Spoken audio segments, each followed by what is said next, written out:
High rollers.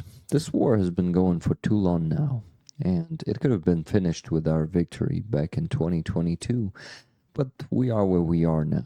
And, we've come a long way as a community, and I as a streamer, and I want to take you back in time for exactly 2 years from today and show you what was there, how we've become the community as we are today, where we come from. So, my friends, please enjoy. We're live. Hi, everyone.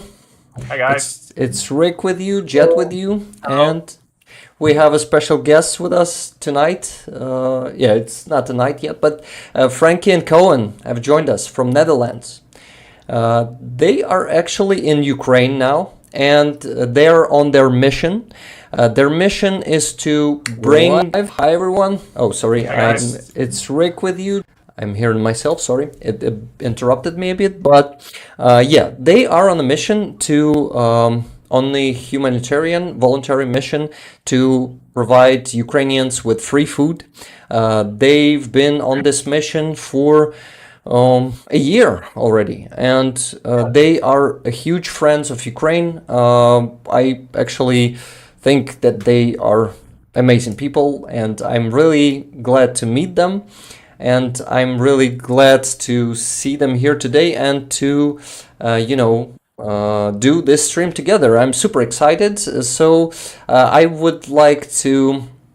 Yeah, guys are actually in Ukraine right now.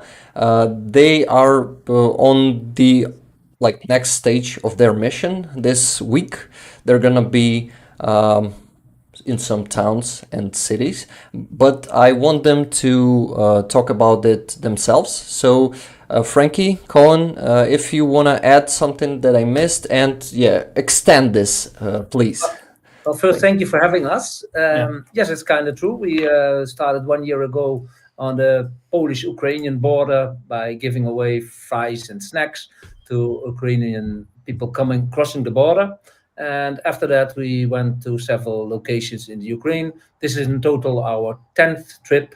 Last trip was in Irpin, Bucha, Borodyanka, Gostomel, but also in Izum and in different locations, Fastiv and so on and so on. So yes, it's not the first time we are here, and we are very happy to be here and to do something for the Ukrainian people. We're really grateful to you guys. I can say from all Ukrainian people. Thank you so much. So maybe you want to add something else? No, there's a lot to tell, but firstly, we think, of course, we are completely behind the Ukraine. There's no doubt about it, and we've seen with our own eyes the emotions from the people here, and we've seen what happened. We have seen the destroyed buildings, and we've been in all the locations. But in Kievsky Oblast, what have been occupied by the Russians. We've seen what damage have been made. We have seen the tears in the eyes from so many people. So we are emotional involved, and we're really, really happy to be able to do something. So yeah, guys, thank you that's for amazing. This is really amazing. And I also want to give the word to Jet, and maybe he wants to ask something. Yeah, I just was kind of curious as to how the mission started. What was the moment that it started? How did you guys get going on this humanitarian mission? That's a good question. Yeah, it started with me. I think Koen will jump in soon to explain from his side. But it started because my wife is Ukrainian. Okay. So my family-in-law is partly living in Ukraine. We wanted to do something for them. That our plans in the beginning were not possible to do. We wanted to take them to the Netherlands. It didn't go through, so we had the feeling we have to do something. As we both have small fast food restaurants in the Netherlands, and I also have mobile food truck, which was at that moment standing still. I thought, you know what, I'm going to do something for the Ukrainians. Let's go to the border. So I called Koen. He's already one of my best friends for about 20 years.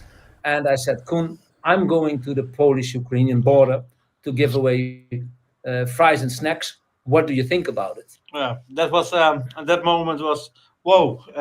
Okay, what do I do about it? I tell him keep me a half hour, but it was not half hour. It was 5 minutes later. I say okay, which and that was the starting from the idea to go to the border. And yeah, day after we sit down, we talk about what you do, what he does, and yeah, 5 days later we are standing at the border uh, in Plymouth by an old Tesco shop. Near the Medica border. And we started with a very, very small budget. We started with 4,000 euros of our own money in the beginning, so 2,000 from both of us to buy some fries and some snacks. A lot of snacks we got for free though. So we went to the border, and when we came there, the first moment I will never ever forget, because normally if you work on a market and you sell food, you have competition with other people who sell food. When we came there were also a few food trucks, but these people were not looking kind of to us like, oh, one more is coming, but they were really cheering us that we came there. And when we arrived in Sandwich near the Medica border, when we came there, in about, I think, half an hour after that we came there, we were open. Everybody was helping us because we were not well organized. We didn't think about a lot of things. No generator. Electricity was a problem. If you live in the Netherlands, you plug in somewhere and that's all. So our neighbors helped us. A lot of volunteers from all over the world. Directly beside us, Continue, please. Directly beside us, there was a guy from Germany. He was giving away bratwurst, so typical sausage from Germany. On the other side were people from India giving Indian vegan food. They were vegans and they were from India, where they were from Really nice guys. really nice guys. Okay, we're losing connection a bit. Yeah, Just started, and so we had a few tents. You guys are back, but we lost you again. Okay, while Franky and Coen are out, but they're gonna be back right now, I'm sure of it. Yeah, their internet connection is not perfect. They're on hotel Wi-Fi at the moment. So they're on hotel Wi-Fi. They're on the move. Once we don't have them with us for a minute or two, I really like to say thank you for coming today, guys. I see 33 people. It's a great number of you guys. Number of people. Thank you everybody for coming. Thank you very much. Please give this video a like so YouTube will push it up and show it to more people. Because what Franky and Coen is doing is just amazing, and we really like to see them here today. Okay, I see them coming back to us. Hey guys. Okay, I've lost them for a second. I'm changing some stuff. Yeah, sorry, I just need to get you back there, you just Jet. have to adjust it on the stream. Yeah, just a second. Collab, okay. Okay. Yes. Guys, we have you back. Is good. Nice. So I don't know until what you got. Yes. So I don't know what part you did here until what part you did here. I guess you finished on a vegan food. Yeah, the last we heard was you were talking about the Indian vegan food. Yeah. Yeah.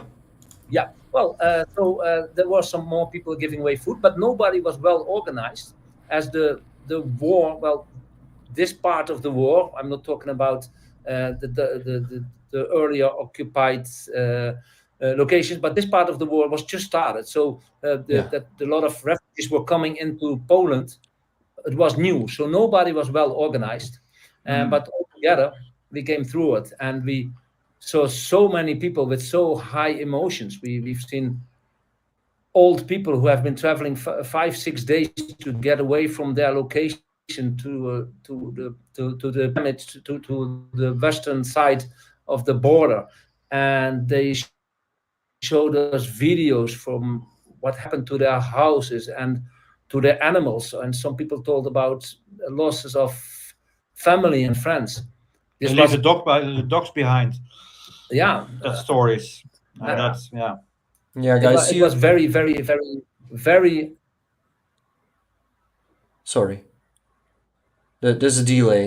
Yeah, it was, So I know. I just wanted to say it's emotional to hear these things. So from that yeah. moment, we got pulled into this kind of work. Yeah. Yeah, I actually remember those days, and I remember the feeling, and it's kind of yeah, I feel that feeling that we all had back then right now, and it feels like wow, this was a really shocking and really intense time, and I remember those overwhelming emotions of both Ukrainians and people who came to help us. It was something unimaginably, new and unspeakable. And this is just, I don't know. I also super touched when I think about those days because that support, that ultimate support that we Ukrainians received by both our comrades, citizens, I mean, of Ukraine, and people from outside Ukraine, even more from people from other countries. This was something. I don't know. It was really something touching us. So right now, I'm holding myself not to cry a little, to be honest. No, I think it was for us a similar feeling. Of course, we didn't have the emotions from being in war, but when you saw the pain on those people, and a lot of people left other family members at home, and they told us the stories. I even saw somebody showed me a video from out of his apartment on the second floor. I don't know which city anymore, but he showed me the video that he wanted to leave his town also, but was afraid for the Russians who were in the town. So he was still waiting, and he was videoing outside. The car was stopped with two women and two children inside, and they just killed. And Yeah. when he was telling that and showing that, it was really on video. You could really see what happened. I cannot express the feeling that gave to us also, because we've seen so many such things and we heard so many such stories. I think that in the Western world, a lot of people, they do not really know how heavy this war is. They see actually a light version on TV. When I watch the news in the Netherlands and I see the video without sound. They don't let us hear the screaming of people. They don't show the bloody things. They show you they show you just a very light version of what's really happening, and that I Yeah. think is bad. People know what is happening. They should know how serious this war is. Absolutely. Yeah, unfortunately, you know how media works, that it wants people to give them like softened information, like something light, so they something won't be digestible, so shocked, yeah. they won't be traumatized. Yeah, Jed, add Yeah, what you. I was just gonna say it's so they tune in next time. You don't want to tune into a program that recently traumatized you, right? Yeah. So people will come back to their media, and if they'll Yeah. constantly shock them and traumatize them, no one will come back there. Exactly. Unfortunately. I do understand why they do it, but it does not make the people understand what is happening. I sometimes am in the Netherlands, and some people say, "Well, that war in Ukraine, it's only in a small part of Ukraine, and it's not that big," because they don't see how big it is. And what they do not understand is that Ukraine is not fighting for Ukraine. The Ukraine is fighting for the whole Western world. Yes. our prime minister say the same thing last Damn week. it. Yeah, he says the same thing to Zelensky, that Ukraine fight for Europe. Yeah. And Actually, Ukraine. guys, yeah, about Mark Rutte coming to Ukraine. I guess it's the second time for this year, right? Yes. Yeah, he was here the second time. Yeah. It was January when he came first time, Yeah. Yeah. Well, right? I don't know if it was January, Yeah. but I know it's the second time. Yeah. Yeah, so I'm really happy to see him again in Kiev, and I'm really glad that Netherlands kind of. It seems to me that Netherlands. I may be wrong. Correct me if I'm wrong. But Netherlands wasn't in such position. I mean, your officials wasn't in such a position in the beginning of this invasion. They were maybe a bit more like neutral and wasn't that fully on Ukraine side. Am I right? Or am No, it's not. well? No, you're right. No. From the first second on, the Netherlands was absolutely strongly behind Ukraine. Also, Oh. per person living in the Netherlands, they did the highest donations. We had immediately in big TV programs to raise money, and the Dutch government was immediately very strong behind the Ukraine. They all the time tried to convince Germany and other countries to do Yeah, I more. want to say that. It's really like that. Yeah, that's a problem with you that everything goes by Brussels. Every decision about military stuff, tanks, they have to go through Brussels. Just Yeah. maybe you think at the first moment we are Yeah. not Yeah. providing you the guns, but No, I think they are in a difficult position, yes, because it's the whole of Europe. But no, really, Mark Rutte and all of the government, no, not all, but the biggest part of the government was directly Yeah. talking that we need to do all the support. We also opened the doors for Ukrainian refugees very, very early. All the Ukrainians are welcome to come to our country. They don't need any specific documents. They only need to go to the town hall and Okay. say, here I am, I want to stay, and they get a place immediately where they can stay, and they get all the help, they get financial support, and that was very, very early like this. Yeah. And That's awesome. Okay, also, guys. we felt Yeah. it ourselves when we wanted some support, we wanted goods to give away, to food to give away. just give a call and We get as much as we want. Okay, Really. guys. I have two things to say. First thing, I'm sorry that I just said that. But yeah, I know that you're behind us, that you have our back, and that you are supporting us. Like you provide one of the biggest support. I'm sure of it. During this war, it's a year past, and the second thing I want to notice and to point at is that we also have a huge media war going here and a huge Russian propaganda machine that is working in Ukraine and is targeting Ukrainian people too. And there's a lot of, fake news that were just injected into our media by Russians. Oh, the flag started falling off. The duct tape is not holding it well. But okay, I was saying that Russians were infiltrating some of their narratives into our news to show us that Netherlands somehow are okay.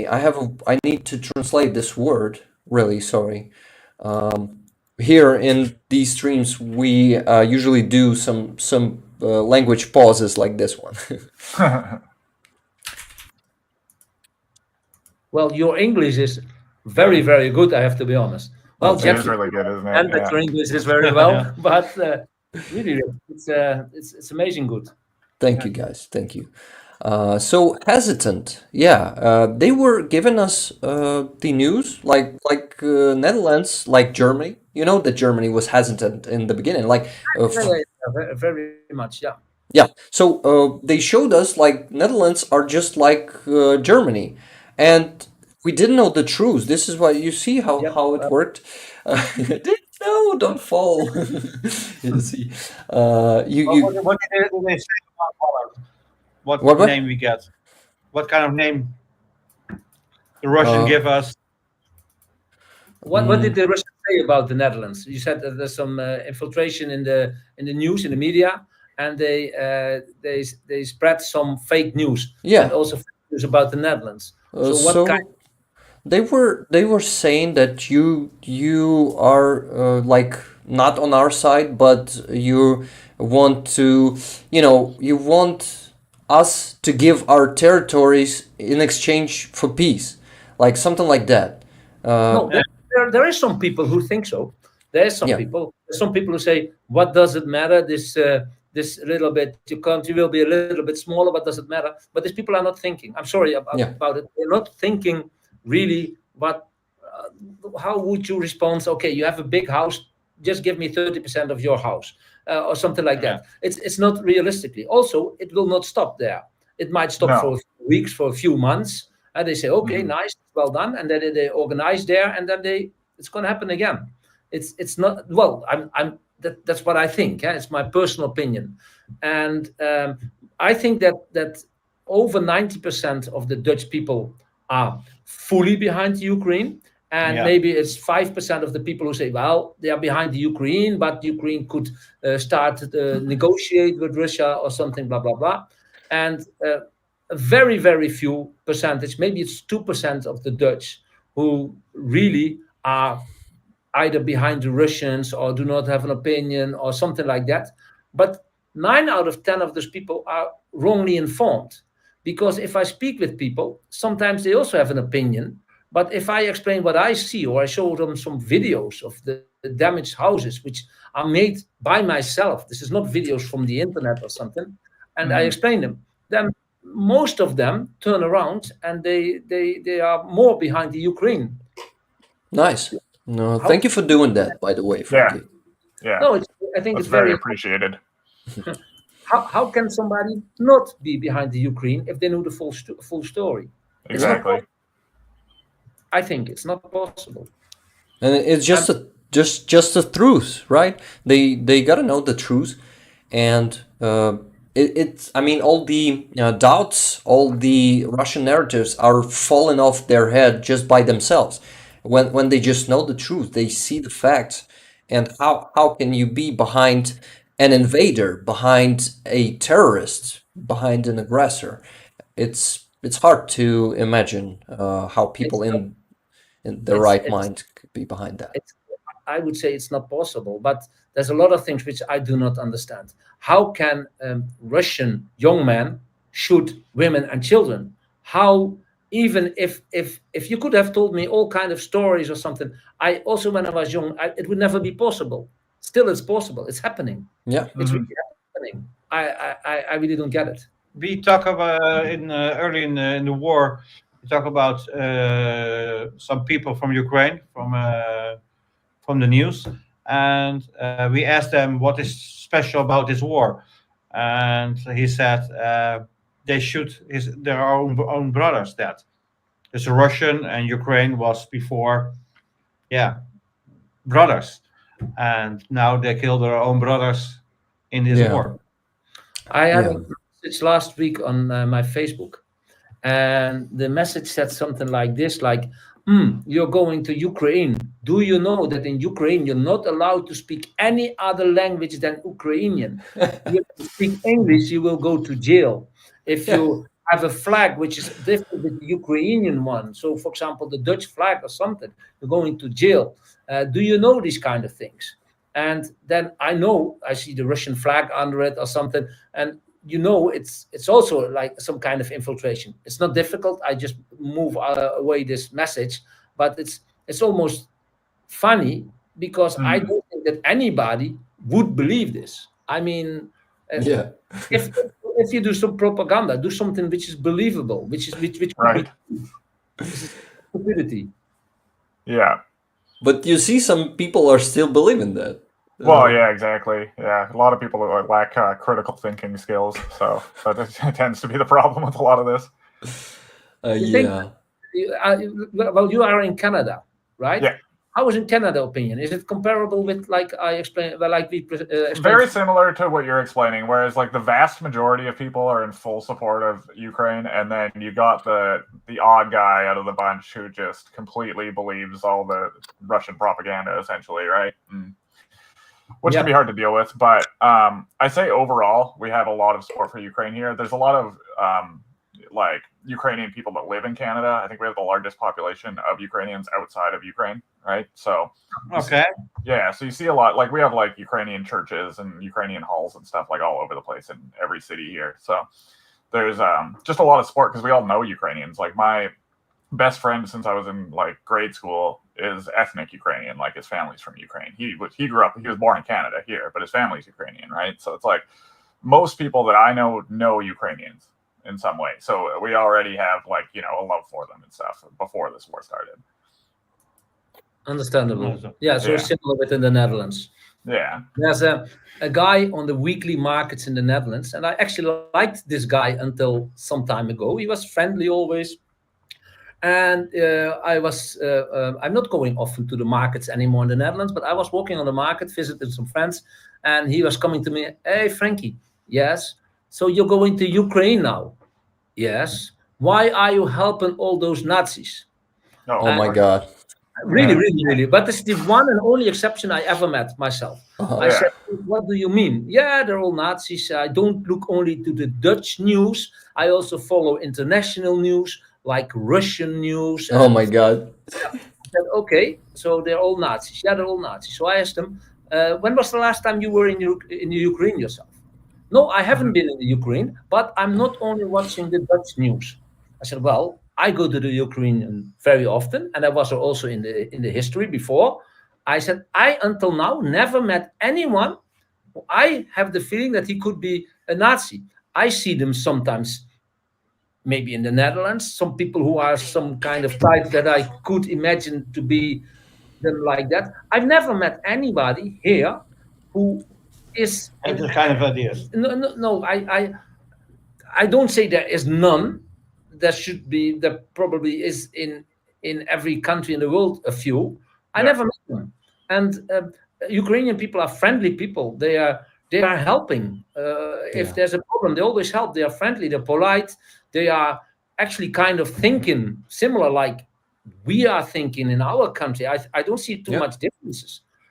They clothe a little bit different, and you see some differences maybe, but it's just in culture, but not something what is giving a bad feeling to anybody else. I think.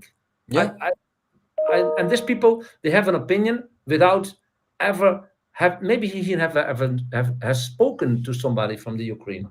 Probably. I don't know. But that's the only person I met in this whole year who was telling me something in person. So I'm not talking about some messages on Facebook once in a while. Only person who was negative. The only one. Yeah. And I was going to say also with my experience I've never met anyone in person who holds those beliefs of the whole like Ukraine's a bunch of Nazis or whatever. Like I see it online here in Canada sometimes. So that's like the odd guy that I was talking about when I was talking about it. But I've never actually met someone in person who says that kind of shit. So I don't know. Yeah, that just goes to show it's probably less common even. And probably the two which you see or online, probably 90% of them are based in Russia, and they are just exactly. Guys, and to finish this thought that I started about Russian narratives that they were given to Ukrainians and to the world in the beginning of war, I just noticed that they usually take the quote of someone of those 5 or 10% of your population who believe Russian propaganda and who will call us Nazis and stuff like that. And they just quote it like it's something that is really common there. That's their tactics. They usually try to show some marginal point of view as the widespread point of view. And like the overall thinking of a country. this is how they operate. So before you make conclusions, it's just gonna be a tip for all the people. Before you Yeah. make conclusions about some news, you gotta check who said that, because Where's some yeah, it's because people usually have some Russian background. It appears that they do after they say something like that. When you check that person, you see that they've been writing some articles about how good Russia is and how bad Ukraine is. Yeah, or you Totally. look at who they're following on Twitter, and it's a bunch of Yeah, we noticed that some people write bad things about Ukraine are the same people. They have a big problem with COVID. yeah. It's the same people who say there's no COVID, it's not existing, or it's the same kind of people. They are just kicking to everything. So they are just taking always the other side, because I think they like to do it. Yeah, they just like to be contrarians. They get no attention that they are be seen, and in that moment there's a gap. And they reach their goals sometimes, because also now we are talking about them. Yeah, so correct. they get some influence somehow. Yeah, but yeah, fortunately, they don't have enough influence to stop some countries to provide us with help and to support us, and it's really what brings us, how do you, just another word to translate, just a second.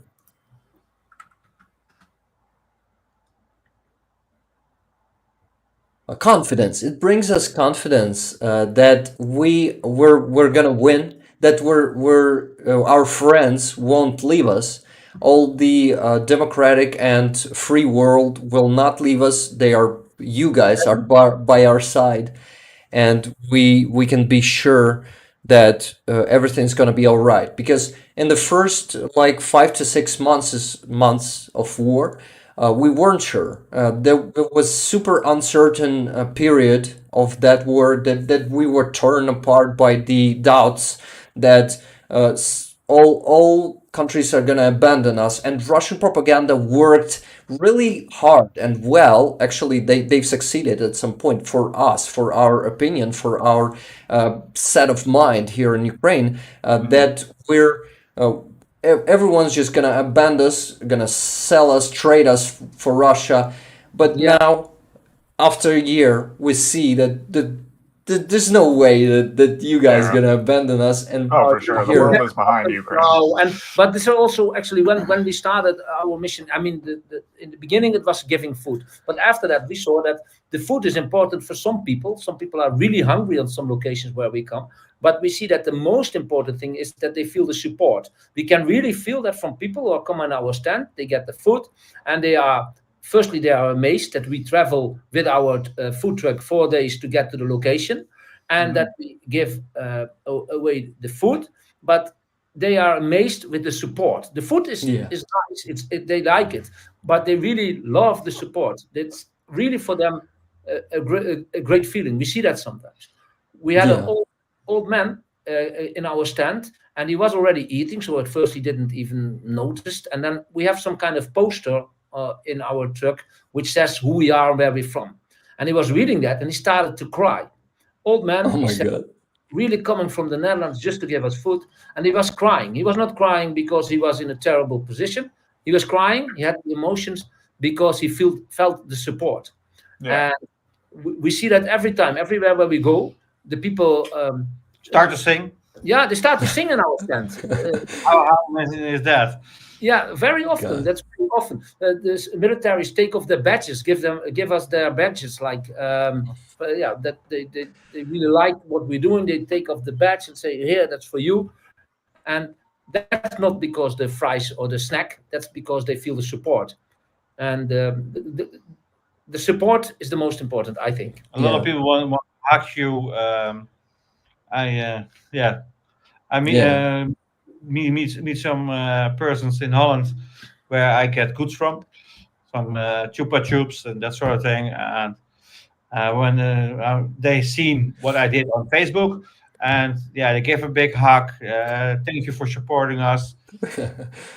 We see it also in the financial support that we get. And actually, guys like you also should have financial support, because what you do, you spread.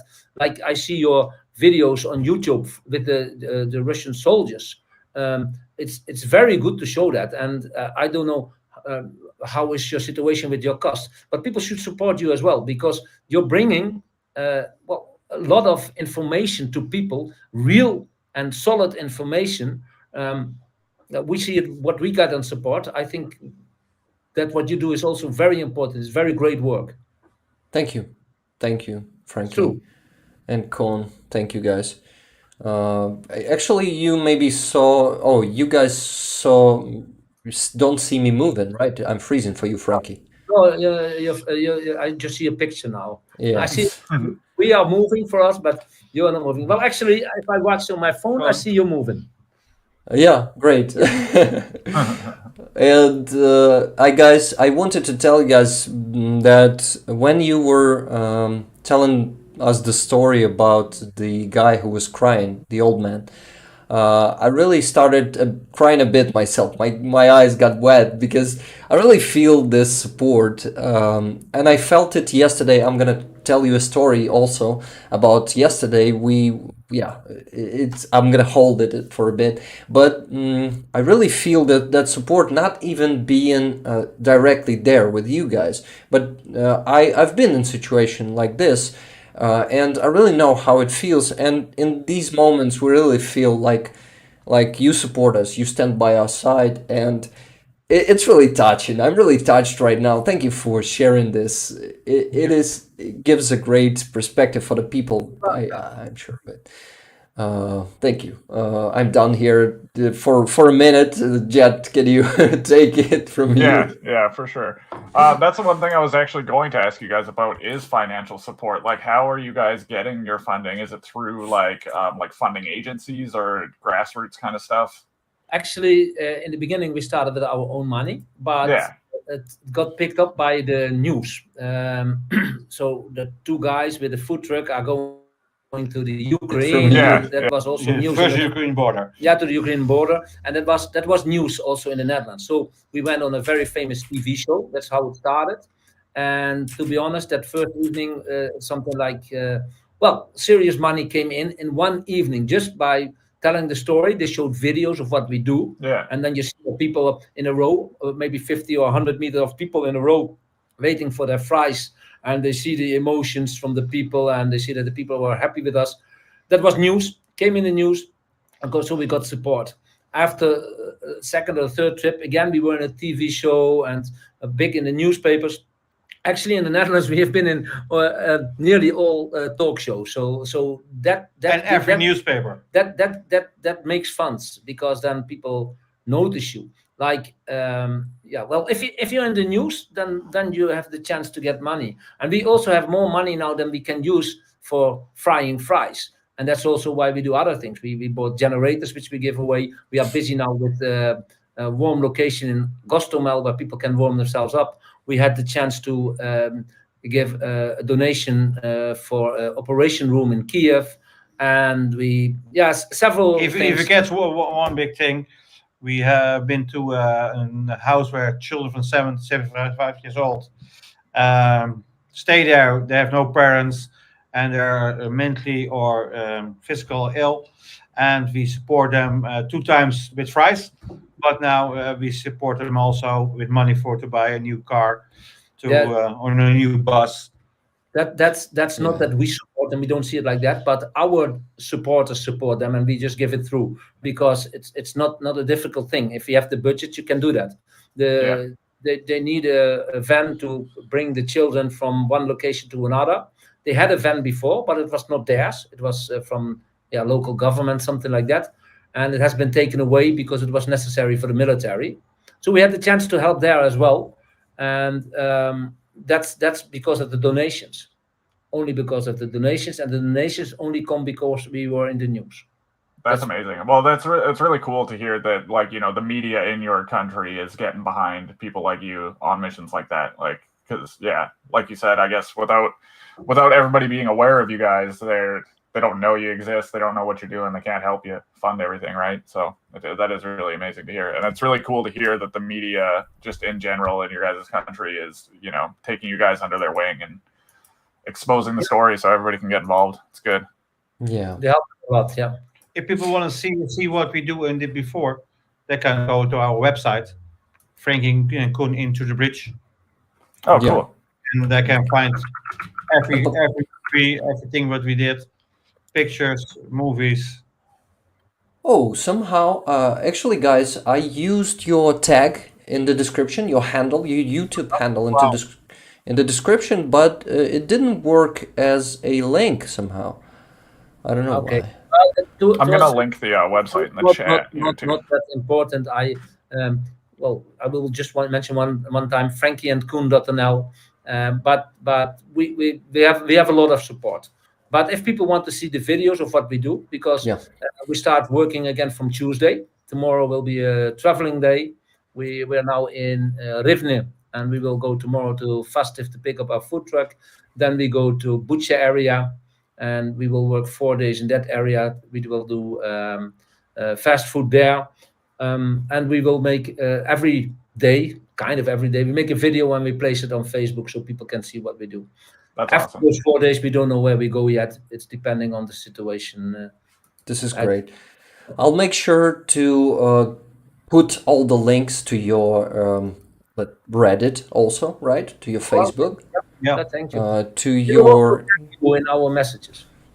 to your YouTube. I'm gonna put all the links there. So, guys, everyone who's gonna be watching this in recording, all the links gonna be there in description. Thank you. And also, what? Also, I wanted to now address all the viewers for a bit. Sorry that we're not reading the chat today, guys. You all understand that, I'm sure of that. And thank you once again for being here. Thank you for your attention. Thank you for all the likes you've already given to this video, to this stream. And if you haven't yet, please give it a like and subscribe to the channel if you haven't subscribed yet. Okay, just a little remark. Yeah, and if you want to share this link to the stream with your friends and family, it's also be appreciated. It will also be appreciated, and that's the way to spread the word and spread this stream. Okay, so guys, let's get back to what you do. I had a question about Izum, and I wanted to ask you, what have you seen there, and what was the biggest thing, like the most remembered thing that touched you or just impressed you? I'm really curious about that point of your journey. Yeah, well, I didn't see too much because I was ill in bed in these days. But Koen has been there, so he can explain what he did see there. Exactly were 2 moments. To bake French fries for people, when you're baking, you don't see only the people. But when I drive to Izum and to drive in the city, there was not one building not damaged from the war. Not one. And that touched me. And in the video we have online, that say it also loud, every building was damaged. And the other part was when I drive away, there was not one light, no person on the street. It was like a town where, Like a ghost town? yeah, there was nothing. Crazy. There are people living, but because I worked my ass off that day, I tried about 300 kilos of French fries and a snack. And I had 2 persons with me. He was ill. There's 2 nice ladies that helped me. That city was really, really. There was nothing. Like everything was dead. There were people, of course, that lived there, but there was no light. And you see also around the city there are signs. There are still mines next to the road. Yeah. But Yeah. also in Bucha, Moshun, there's almost no building standing anymore. In Irpin, I think 60-70% of the houses are damaged. People cannot imagine. And when we drive through, then you see houses, for example, you see they are completely burned. They are hit by rocket or bombs. I'm not sure. But you see, for example, in front of the house, you see also that the car is burned. And that Yeah. means that probably these people were at home. I don't think that there's a car standing if people are throwing away. The first thing you take is your car, and that happens so many things. We hear stories in Borodyanka. There was a woman telling us she was in those flats which are completely destroyed, and she was in the part which is still standing. And she was telling that people were trying to flee away when the rocket came in. The first rocket came in 20 past 8. 10 minutes later came a second rocket in the same buildings, and the people tried to run away. They've been shot. They've been driven over by tanks. People cannot imagine how if you hear the stories from these people, and you cannot imagine how it looks. All those destroyed buildings. It's terrible. It's really terrible. It's really, I would say that, like animals, they are just killing people for nothing. Yes. They're people. And they don't try to hit civilians. Absolutely, they are hitting civilians. If you look in Bucha area, there's so many houses and apartments destroyed. More, biggest part of the things that are destroyed are the houses from the people. They are absolutely targeting people. Also, people who run away. How can you kill people who are running away? It's unbelievable. I also wanted to add that these animals are killing people sometimes even for fun. They having fun killing people. I saw a video on I don't know where I saw it, but I saw a video of soldiers. They asking Ukrainian men to come. The Ukrainian man comes. They ask for a cigarette, and they let the man go. They call him back again. They let him go. They call him back again. This 5 or 6 times, and the last time they shoot him in the back. Yeah, I saw this video. It's I saw it. I saw that video. They shoot him in the back just after they took a cigarette from that man. How damn! It's really hard to imagine what Russians really are when you see situations like this. The behavior, the animalism, if such a word exists. It's just evil, man. It's evil. It's evil. It's complete evil, and we also need to call them Russians.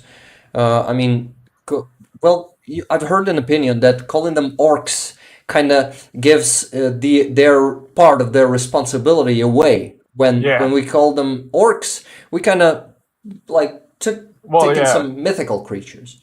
Oh, for sure. Yeah, I'm of that opinion as well. I don't think they should be dehumanized in the way that, like, because that's like essentially their tactic. Like, that's how they can, I don't know, like, get over the mental hurdle of the evils they're doing is by dehumanizing Ukrainians, right? Like, and I don't think it's good for us to dehumanize Russian soldiers because, like you said, it takes away their responsibility as a human being on this fucking planet, right?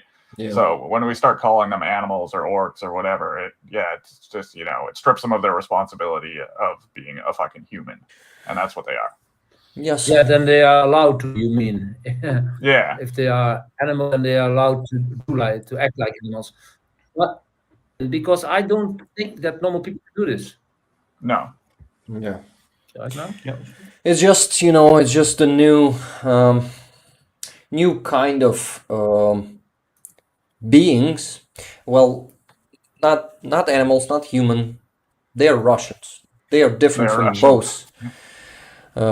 Different from both, and we just have to face it, and we have to defeat this these beings, and their regime.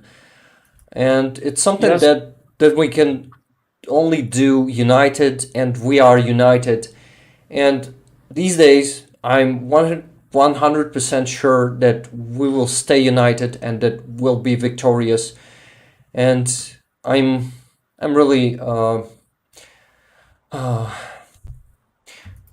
word to translate, just a second. Inspired these days. Good. Yes.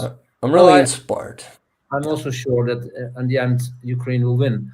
But I hope it will be fast. But at this moment, I see here that there's an extra tension now because we spoke to several people, and there's extra tension about this week. That this is the week what could be extra terrible, but because they expect big attacks, maybe from the Russians, even from Belarus side, from the White Russian side, and so on. I'm wondering, are you guys extra worried? Is it? Do you think it's something extra is going to happen in this week? Well, I might say how I feel and how most of Ukrainians feel, and it is different. I'm different in my feelings from most of Ukrainians. And as for me, I know that Russians like to do the, some extra because on some anniversaries or on some important dates for them, they're really those numerologists, number likers, call them as you wish. But they usually can try to do something, but I'm sure that we will stand that it does not be that critical or that scary as everyone around here in Ukraine and around the world are talking about. This is not going to be a nuclear strike or something like that. Definitely, no bombardments. There's a rumor, there's a Russian narrative that they're gonna do really like those free flying bombs, huge bombardments, all the territory of Ukraine. They won't do that. This is all Russian propaganda. I'm sure of it. I'm sure that they will try to do another massive rocket attack that we finally managed to, neutralize most of those rockets, thanks to you guys, by the way. And Netherlands are providing us with Patriot system too. Soon, it's not here, it's not yet in Ukraine, but it's going to be here, and it's going to be even more effective air defense for us. And it is now much more effective than in the beginning of war, because we received some good systems, and the effectiveness of our air defense systems are kind of average 70 to 80%. And yeah, I thought that. But yeah. I think more better weapons here than that they say. I don't think that everything what is here that we will know that, and we don't know that. You're also not going to tell if you expect a burglar in your house. You will not say from next week I will have an alarm. You will not do that. You will first prepare and then mention. Yeah. Yeah. So, well, I'm not a specialist, but well, we spoke this last 2 days with some and militaries and some people who are in near the front line and so, but they are also more worried than before, and they gave us warnings what to do and what not to do, and where better not to go, and of course nothing of this is sure, but it feels much more tense here now than last time we were here.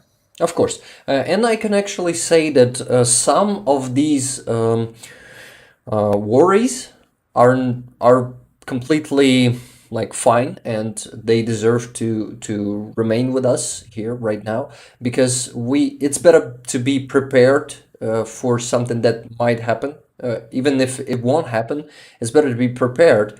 But you don't have to be panicking. You gotta be prepared. No, I'm not talking about you guys. I know that you're not. I'm sure. Yeah. Okay. But I'm talking about Ukrainians. I'm talking about people who also listen to those Russian narratives. We still have people, a lot of people in Ukraine who is still not resistant to that stuff. And it's okay. It's totally fine. All people are different, and not all can, be prepared for stuff like this, or just become resistant. But it is okay, and I think, and of course, the military guys, they are mostly worried because they are at risk at first. I mean, they're Yeah.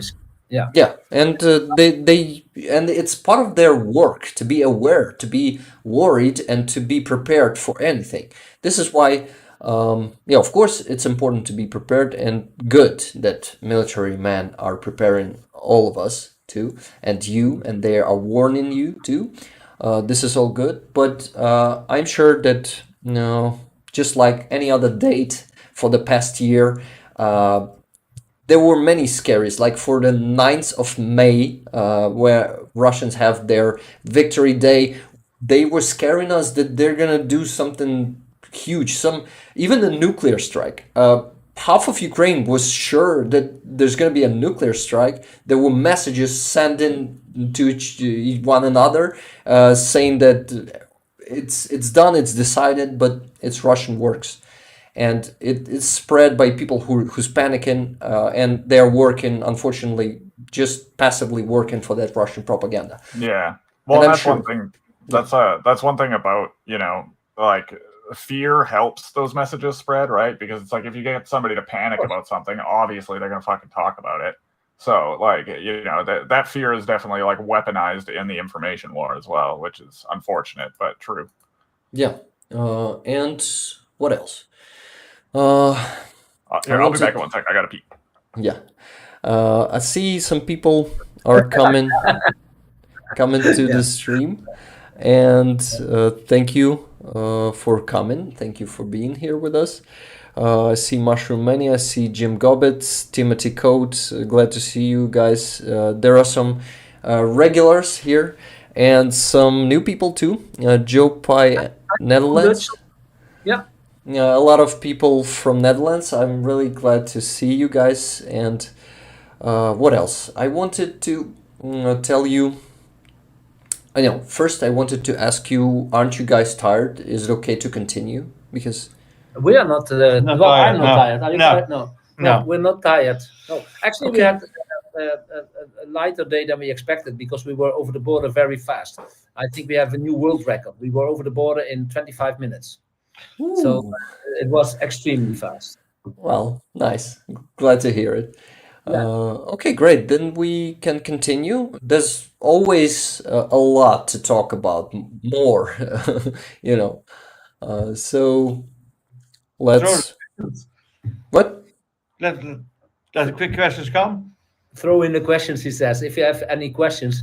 Well, actually, I thought maybe some people would, because I understood they can chat also, yeah? Yeah. And not- it's been like, we acted like celebrities just now. We were talking amongst themselves and not looking to the chat. I mean, it's just comparing to some celebrities. They usually don't have time to read 500 messages in a minute, like it happens with some huge channels.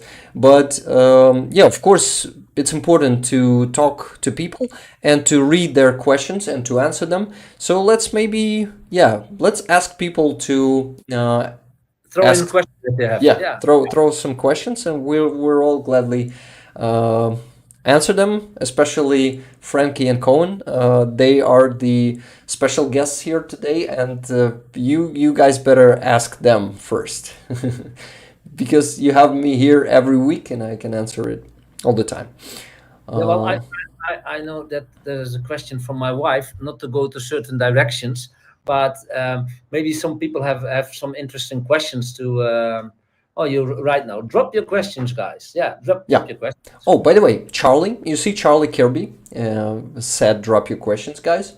So Charlie is he's from my team, actually, and I like you guys to meet him in probably Discord, if you use Discord.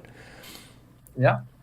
Nice. We're gonna provide you with the link later, a bit later. Maybe Charlie will post it here now. Also, for all who wants to join Discord, join it, please. The link is gonna be, I'll ask Charlie to do it. So, what? Charlie, now I see a question from Charlie now. Nice. He's asking, what is the future of Franky and Coen? How will they develop their programs and missions? Yeah, that's a good. good question. We know for the first few days, we will know that we go to Butcher area to give away as much as possible portions of fries. Sometimes it's up to 2,000 portions per day. Ooh. The capacity to do 200 portions, over 200 portions per hour. So that's for the first few days. Then we don't know exactly where we go. It's depending on the current situation now. But for the future, we want to come back as often as possible. Also, if the war would finish, I think then there's still quite some time to redevelop in the country, and there's a lot of damage. People will go back to their locations, and who knows whatever will happen. We also want to be helpful then, and as long as we are financial capable to do things, we will do as much as possible. And if there's requests from organizations or from people, and it's something that we can work with, we are happy to do so. So much more we don't know for the near future because it depends on the situations. Yeah, Continue. this is awesome. And I also didn't know that you guys started to buy generators and and also you do a lot more lately, and I'm really glad to know that, and I'm grateful to you for that too, because yeah, it's amazing what you do. And Charlie was also complimenting you back then, like 20 minutes before. He said, Franky and Coen, you guys are absolute legends. We can't thank you enough here. Yeah, we are. Thank you for thanking us. We don't see it like that. We like to help, but thank you for the compliment. That's for sure. And somebody is asking about the French fries. Are they directly from the Netherlands? We brought only with us 400 kilo of French fries. The French fries which we use here are different than the ones we use in our snack bars which we have in the Netherlands, because in the Netherlands we work with fresh fries, and they take about 4 minutes to fry them, even more, 4.5 minutes. So we have what they call turbo fries. These fries are already fried for a first time, then they are frozen, and they need only 90 seconds. We have 400 kilo of those fries with us, but we have good contacts here with 2 wholesale companies who receive the same kind of fries like we need, the 90-second fries, the turbo fries from the Netherlands, and so we supply them from them. Like Tuesday morning, they will bring us a load in Bucha. We have a hotel in Bucha where we stay, and they will supply us there with new French fries. Snacks, we have 14,000 snacks on board. And as it's still quite cold, we can keep them in the vans which we have, and we have more difficulty to get them unfrozen in time than that we have difficulty to keep them. In the summer, it's different. Then we have 2 locations, one in Lviv and one in Kiev, where we can store our frozen goods. But right now, we have the snacks with us, and the fries we will receive from here. And he forgets one thing: the ketchup. We have 200 liters of ketchup with us. Wait. Mayonnaise, 100 liters. The people here like the ketchup. In Holland, it's more mayonnaise, which is of course much better taste. But the Ukrainian ketchup. So we have ketchup. You know, we just got such a tradition in the early 20s, in the early 2000s. We got you heard that Ukrainian accent for a second? We got we got the tradition, I don't know from where, to eat all this stuff with ketchup and not mayonnaise. But we love mayonnaise here in Ukraine, you know that, right? We do a lot of salads with mayonnaise, and in Holland we do peanut sauce, which is very popular. It's a hot sauce made from peanuts. It's really nice, actually kind of Asian style, I think. But we also have what we call yoppie sauce, which I can never say here because yoppie sounds a little bit strange here. We call it special sauce. Yeah, we call it special sauce. So they're asking us about what kind of snacks. Well, we have, let's say it first in Dutch, we have frikandellen, kroketten, we have nacho snacks, kaasvlees, and what else do we have? Chicken bites. Yeah, chicken bites. Well, frikandel is a Dutch kind of sausage. If I call it frikandel, it doesn't sound so interesting for the Ukrainian. So we always write it's a Dutch specialty. It's the best sausage you can ever have. It's coming from the Netherlands, but people really love it. If they choose all the things we have, although some other things like chicken nuggets they might know and things like that, but the frikandel, if they tasted it, the next time they absolutely ask for the frikandel. So this the In Holland is the number one selling in our snack bars by far. by far. Yeah. Awesome. Then we have the kaas soufflé. It's a cheese soufflé, and we call it here we call it sirna palečku. So to explain, it's something with cheese inside. It's fried. You have the nacho snack. It talks for itself. I think it's a little bit Not spicy. check is with Mexican spices with cheese inside. Oh, okay. Guys, you know what? Guys. I just got so damn hungry. Oh, me too. You won't believe it. Yeah, I haven't eaten yet today. Yeah. So Well, I know, Rick, you're not far away from Bucha area. It's about 45 minutes drive, I understood, from your home. So I think how it looks now, Tuesday we will be in Hostomel, which is near to Bucha. I think you know where it is. yeah. So that's the biggest chance that we will fry there on Tuesday. You're welcome. You're welcome to bring some people if you like. We will make sure we have the French fries and the Dutch snacks. More than enough. So if you like, you can come by. I'll definitely visit you guys.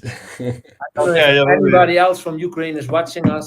If they follow us, they can see when we are where. Everybody is free to come by. This is great. Thanks.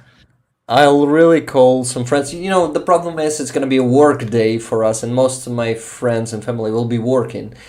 This is why I just going to be able to call all of them, but I'll do my best.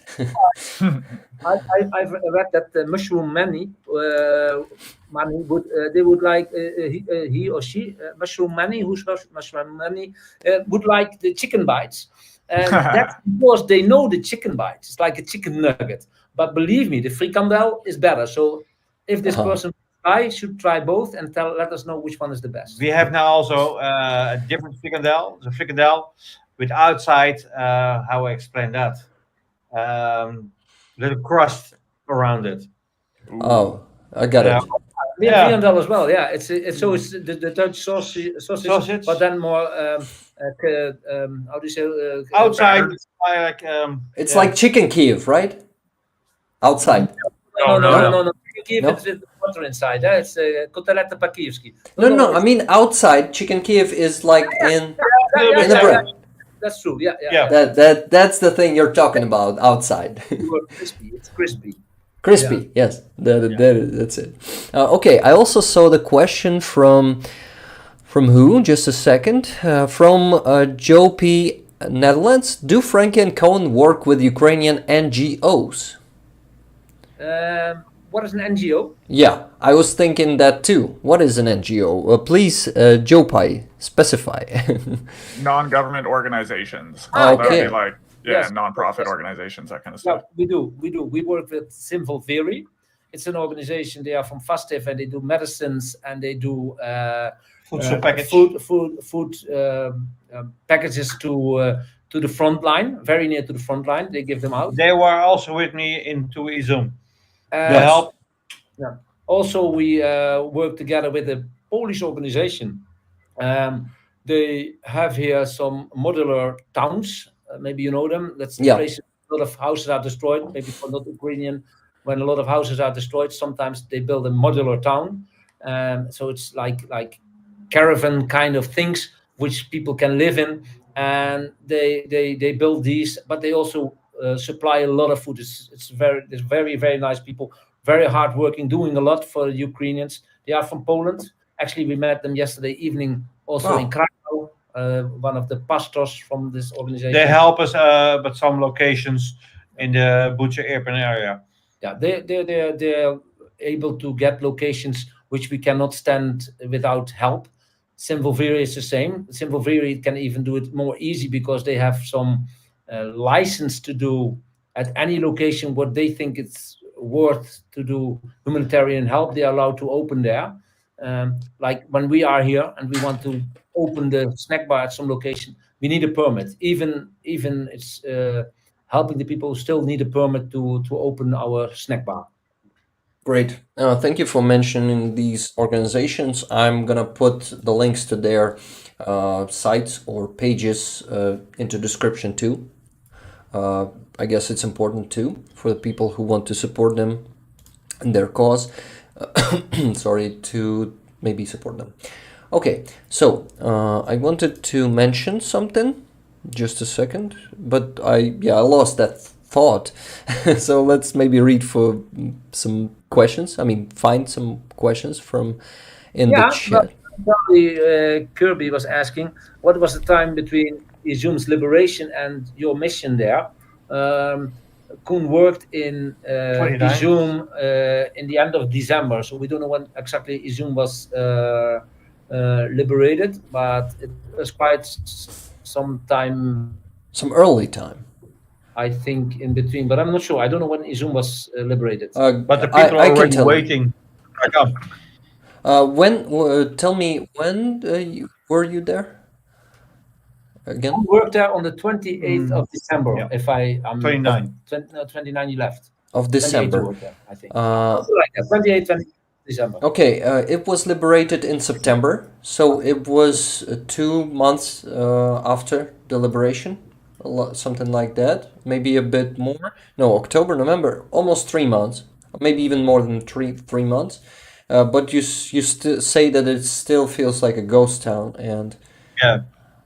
It was, this is there was no light. You see no power, no heating, nothing, and it was really, this is crazy. And We had you, a very- sorry. yes, say it, Frankie. We had also a very strange experience, which I will never forget in Borodjanka. We have been working on Borodjanka, and it's on. Okay, I will later explain which day it is. It was we working there, and at halfway the day we heard not very loud. We heard something like a boom, and people were watching at each other, but there was no air raid alarm. We didn't hear anything. Anyway, we went through with frying and working with a lot of people. People were eating. On the end of the day, we were finishing our work, cleaning up a little bit, closing up, and only when we took out the electric from the it generator. was already dark. Yeah, only when we took out the electric from the generator, we saw that it was completely black, and we did not notice what happened. So the full electricity went off in the whole town, but we didn't notice that because we were working with a generator. We were really the only point of light in the whole town. Well, some exceptions, of course, with people who also have generators, but the whole of the town was without electric. It was the day that there was the big rocket in Kiev, which disconnected the whole of the electric. Also in our hotel in Bucha, which is quite far from Borodyanka. I think it's like 30, 40 minutes or something by car. Almost everywhere there was no electric that night. And this is very strange when you do not expect that. And just in one moment, well, probably you know, Rick, because I don't know how many hours a day do you have electric in Kiev now? I also wanted to tell you the situation that is happening right now with the electricity, with the rocket attacks. I have a lot to say about that. So, should I say right now, or maybe you want to finish? Yeah. No, you go ahead. Okay. Great. Also, before that, I wanted to mention that Rutger B said 11th of September, the liberation of Izum. And how does Ukrainian government look upon Franky and Coen? Do they help you? Okay, maybe you answer this question before I start my... Yeah, well, it depends on the location. Like in, for example, the area Hostomel, we have very great help. We have personal contact with the mayor. So actually, we were speaking today about some things like that there will be no light in Bucha the next 3 days for several. Well, there will be no light, and he told me some things more. But anyway, that's good direct contact with the mayor. They are very happy with us. But in some towns, our work is we do the work, but somebody else organizes the location. Probably not probably. They have for sure contact with the local authorities, but I don't know if we work in, let's say, in some town that the local government really knows about us. I know that in Hostomel and Bucha, urban area, yes, they do. But yeah, we don't feel too much for it. For sure, we always have support, and sometimes we have military watching us to make sure everything goes smooth. But Police. we have some visitors in December from the government. Yeah, and we got a lot of certifications, a lot of certificates from mayors in towns, but that is the small towns. It's like if we go to a very small town, then very often halfway the day they come with a bottle of vodka and certificate. Thank you, Franky and Coen. So yes, I think we can say we have the help from the local governments. Also, once or twice, when we had a location in Bucha, there was police car in the morning standing in front of our hotel to guide us with all the blue lights, driving much too fast for me and my trailer to get us to the locations. Yeah. Wow, that's cool. That's That cool. is really cool. And I mentioned in Ukrainian media, Joe Pai asks.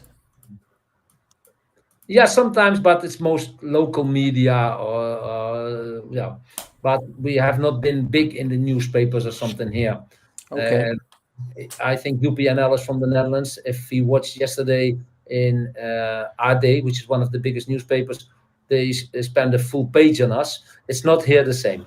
But Wow. here's of course a lot going on. There's no Things are more important than us. yeah, there's a lot going on which is much more important. They have much more news every day than what we have in the Netherlands. In the Netherlands, it can be news that tomorrow the speed limit has been changed, and they can talk 3 days about it or something in the news because we are not in war. Yeah. Yeah, of course. And yeah, I also wanted to add that I just had a dream, like kind of that I hope to become more popular. And when I'll be known in Ukraine, I'll help you out here in Ukraine. I mean, I have such a dream. I hope I will be able to do it because what you do, guys, I really appreciate it, and I think it's important for Ukrainians to also know about this. So yeah, but I'm mostly, focused for the English-speaking audience. This is why, for me, being, I mean, not being or just being noticed here in Ukraine harder because I'm not focused on Ukrainians. But we'll see. We'll see what happens next I mean, this year. Big plans, big hopes, and I'm really glad that you guys are with me now, and I'm with you now, and we're together. And I hope that we'll be doing some more streams and more projects. You can always Yeah. call us. We are always I'll be happy. And you also already helping me a lot. I mean, you, Frankie, share some great ideas with me. And yeah, we can all work for Ukraine's victory. And all that you guys are doing is very, very important and appreciated by Ukrainians. But you know that too, because And you will be this week by yourself. Yeah. I definitely want to meet you. And getting back, sorry, you wanted to say something, Coen? Oh, I just see a new question popping up from Doc in Paradise.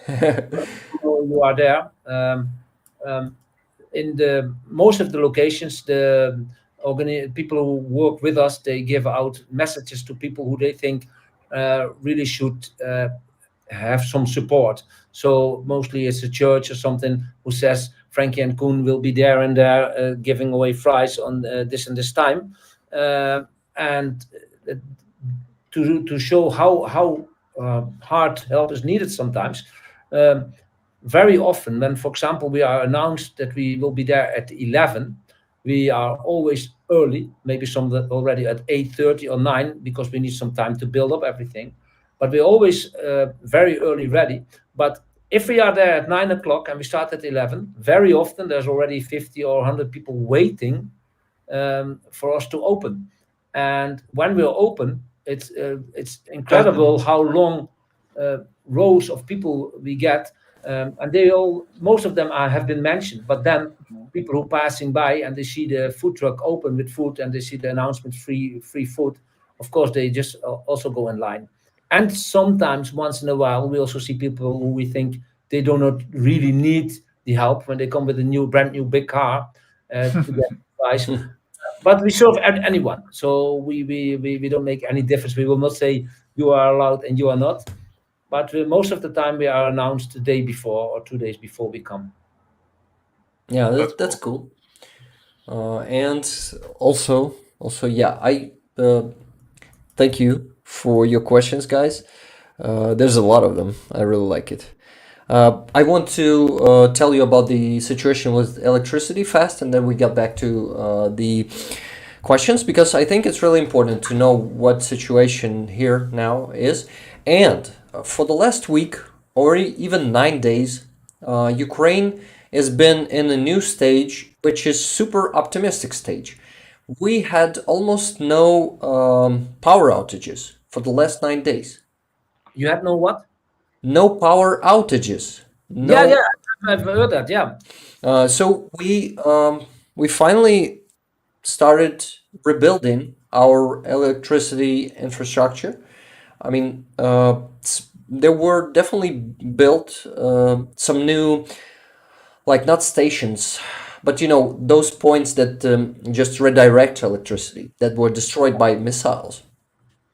Some new ones were built, uh, actually with the help of our partners, Western partners, who provided us with those systems with transformators, if I'm not mistaken. That's their name. And I guess Netherlands is one of them. Thank you very much again. I mean, your country. And you guys all, because your country is the people who live in that country. This is why when I'm thanking you guys, I can thank all the citizens of Netherlands and all the Dutch people. Thank you once again. When we see Mark Rutte, we will tell him. And no, but Thank no, you.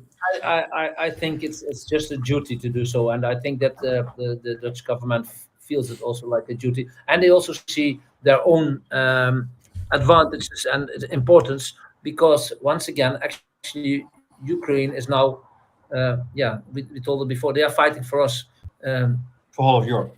for the whole of Europe. Yeah, yeah, this is true, and it probably first it sounded kind of weird, like I mean, maybe I'm not sure, but how Ukraine that is really far, let's say, from France or Spain or Germany, right?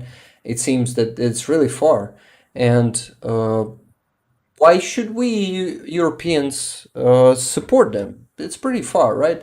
But you know how it works. That Russia, what? I think that it's not far. Yeah, From here to Ukraine is the same distance from Holland to Barcelona, and they go on holiday there. yeah. I Yeah. actually am. I think as you think. I I have the same opinion. It's not far, and we Ukrainians are the part of Europe. Though Europe, for a long time, Europe. I mean, European leaders, not Europe. I'm sure that the people, citizens of European countries, are a lot of you think that we are Europeans, right? Especially who know us. Yeah. You Frankie told us today that you know that we Ukrainians are not different from you, and we think the same mostly. We have the same values, and we belong with you. We belong with European Union, definitely. We have some traditions, some bad traditions from Soviet Union still, but it's all definitely we can get rid of them. It's not a problem. It's just some task for us to do. I mean traditions like corruption, for example, but we're I all that you meant that. Yeah. yeah, we already fight in it, and I myself dedicated to fight it more as a citizen, as just the, the forgot how you say it, but okay, I'd like to become an activist here in my country too, because I wasn't one before last year, and yeah, I'd like to change that. But the point is not that. The point is that we I lost a thought there. Sorry, and I see that I'm maybe making you bored. No, no, no, no, no, no. No, no. I was pointing at the question coming in. No, no, no, Yeah. absolutely not. We're fully with you. Yeah. Yeah, sorry guys. I'm just maybe probably getting a bit tired, but it's not a problem. No, no, I got no, no. used. Okay, so Absolutely. I was saying, what I tried to say. I tried to say that yeah, Ukraine is fighting for all Europe. Yeah, that's what was my point, and I see that Europe and like minimum 80% of European citizens of European countries, think this way too. You see this, and you really understand this, and we we here in Ukraine we're now have no doubts in it, most of us, and I'm getting back to that. We had some doubts in the beginning of war with the help of Russia. Russia was feeding us with those doubts, but now it's much better. And getting back to electricity, we also had two massive rocket attacks in the last 9 days, and some rockets were hitting the targets like energetical infrastructure objects and our power plants, some electricity stuff like that, and they did no harm to the situation, the whole situation. Like this Wednesday or maybe It didn't change. Friday. Yeah, it didn't change the situation with the electricity. Last Friday, it was the last missile attack. It was during the night. Russians sent 36 rockets. 16 of them were neutralized by our air defense systems. And those 20 rockets that hit their targets, imagine 20 rockets, they did some huge damage. But still, the Not enough. situation Yeah. didn't change a lot. So So they we have some cover up. They have some extra facilities. yeah. Some extra facilities definitely were built. It's in secret. Everything is in secret. I mean, these facilities, and it's amazing that we can maintain that, and I hope it will stay like that in future. But I see Ukrainian army and Ukrainian society as a perfect example to adjust to all the enemy's tactics, new tactics. They always develop something new. They started sending Iranian drones. It was a huge problem for just a couple of weeks. Then we mobilized. We figure out. I mean, of course, with our partners. Of course, as a unity, as a coalition of our partners. We figured out how to counter all of it, and how to build up the defense mechanisms. And it happens with every Russian tactical move, with every new weapon or just tactic they develop. And this is just amazing. I think this is something that And is it will be better, and it will be better and better. I think that Yeah. that will be more and more solid, the defense. yeah. And this is great, and it gives hope too, and it encourages us when we see that Russians failed in their efforts to leave us without electricity. It was hard for a couple of months. It was a hard November, December, and October. Yeah, 3 months were really hard. We were preparing ourselves for a total blackout, really, here. Yeah. But it didn't happen. We withstood all that. We went through that victorious. This is I think in the end of the day, Ukraine will survive, and not only survive, they will win, and they will get out stronger and not weaker. And yes, there will be still some losses to come. Probably some people will get killed, but at the end, for sure, Ukraine will win. There's no doubt. They have all the Absolutely. support, and let's hope it goes fast. Let's hope that yeah. I'm really Yeah. done fast. Frankie. we started losing you. Probably your connection, but I guess you'll get back in a second, just like the last time. Okay, Charlie.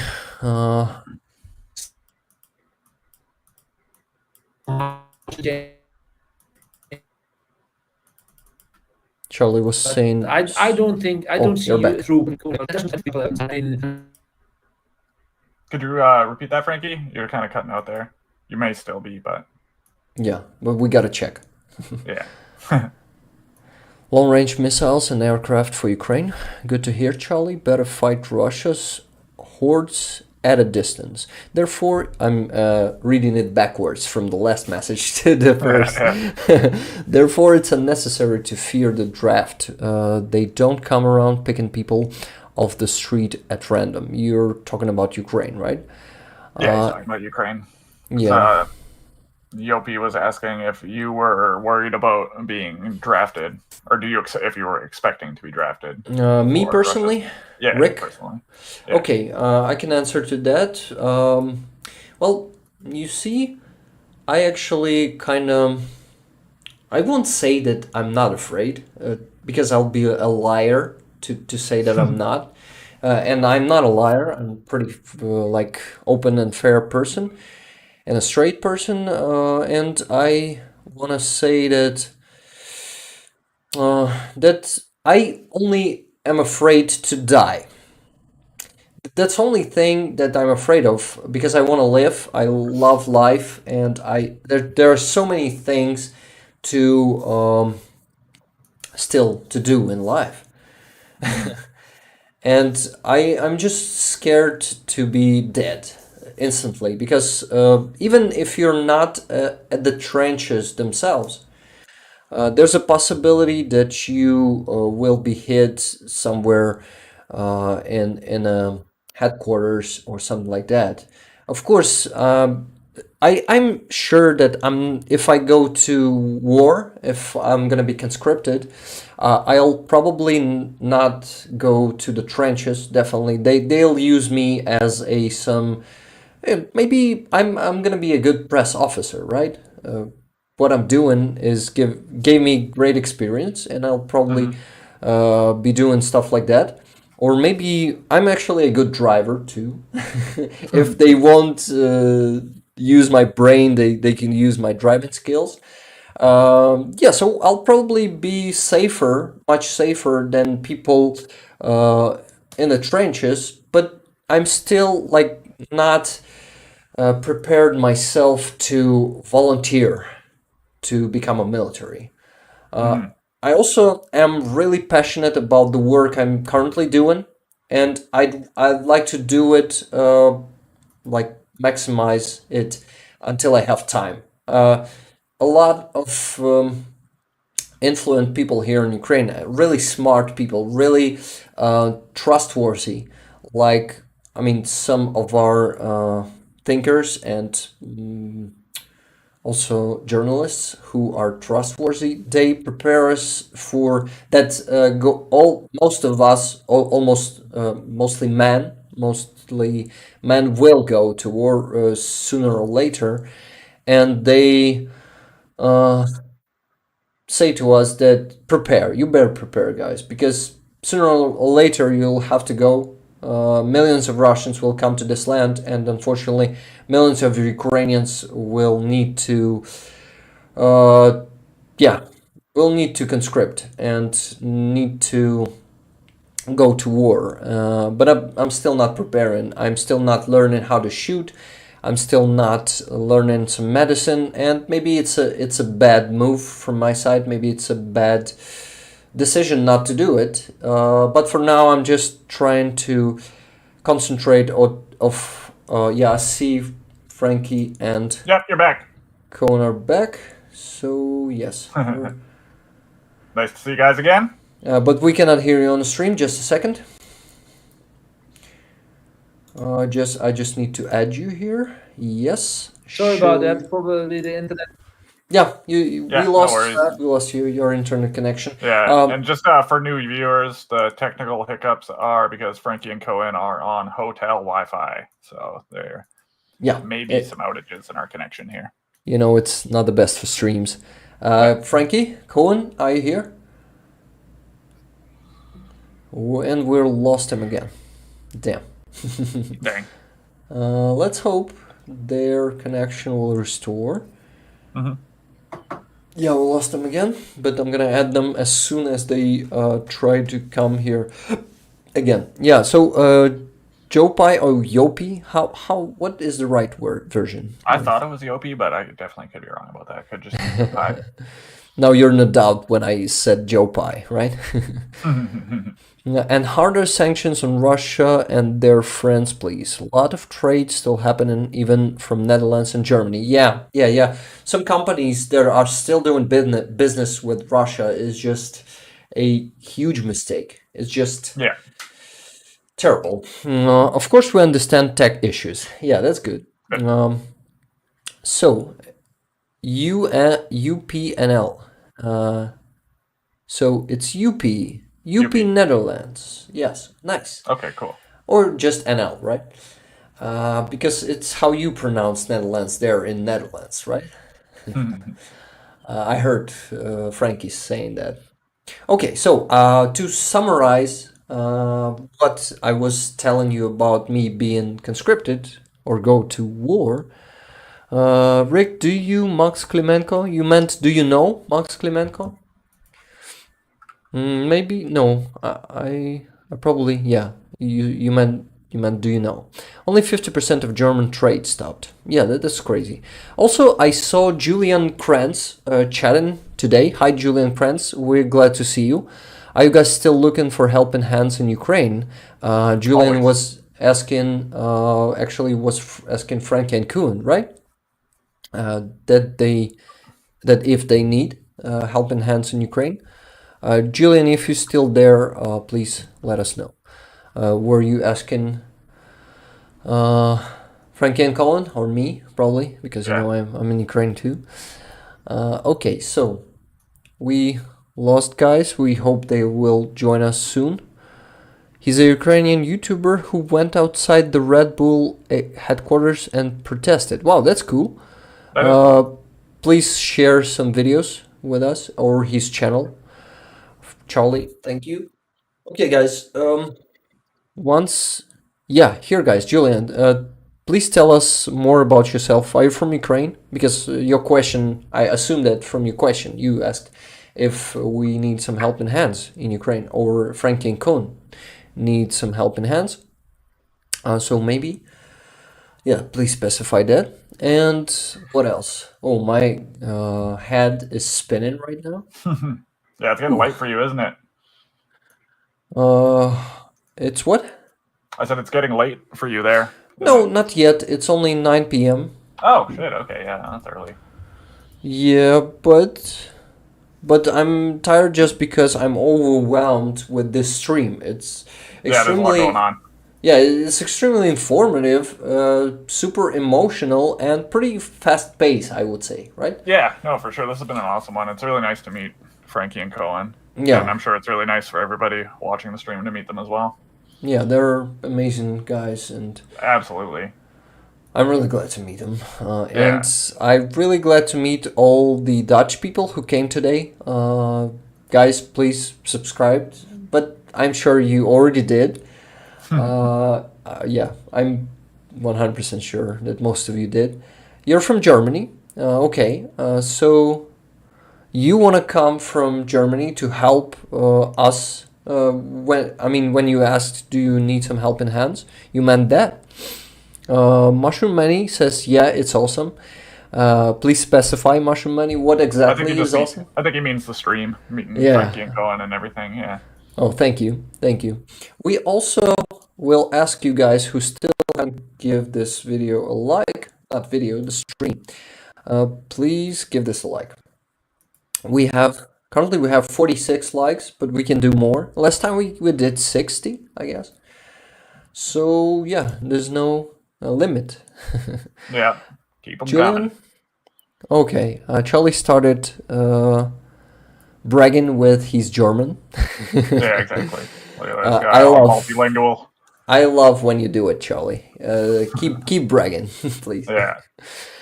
This has been the best stream so far, in my opinion. Thank you, Charlie. The Awesome. previous one was super awesome too, but this one is the next level, in my opinion.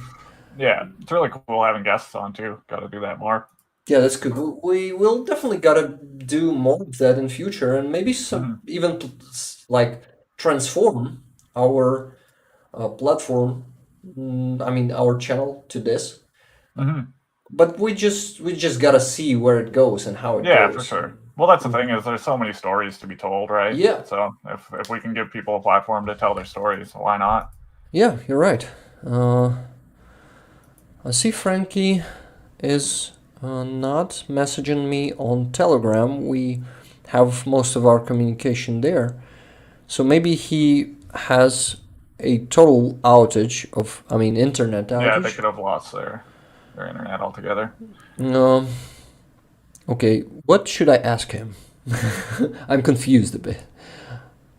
Just ask them if they're how their internet connection is. Are they able to get back on the stream? Okay. Manny says they definitely represent the image of Holland's people my Ukrainian friend in Holland describes. Very kind and compassionate. Absolutely. Yeah. Thank you, guys. Yeah. I'm really. I mean, this month, I'm what? I'm super like touched by the support of the Netherlands on all levels. Of course, I also saw, guys, I saw your messages about MH17. No, not 16, sorry. MH17 there in the beginning of stream, but I wasn't reading chat back then because I was focused on our conversation.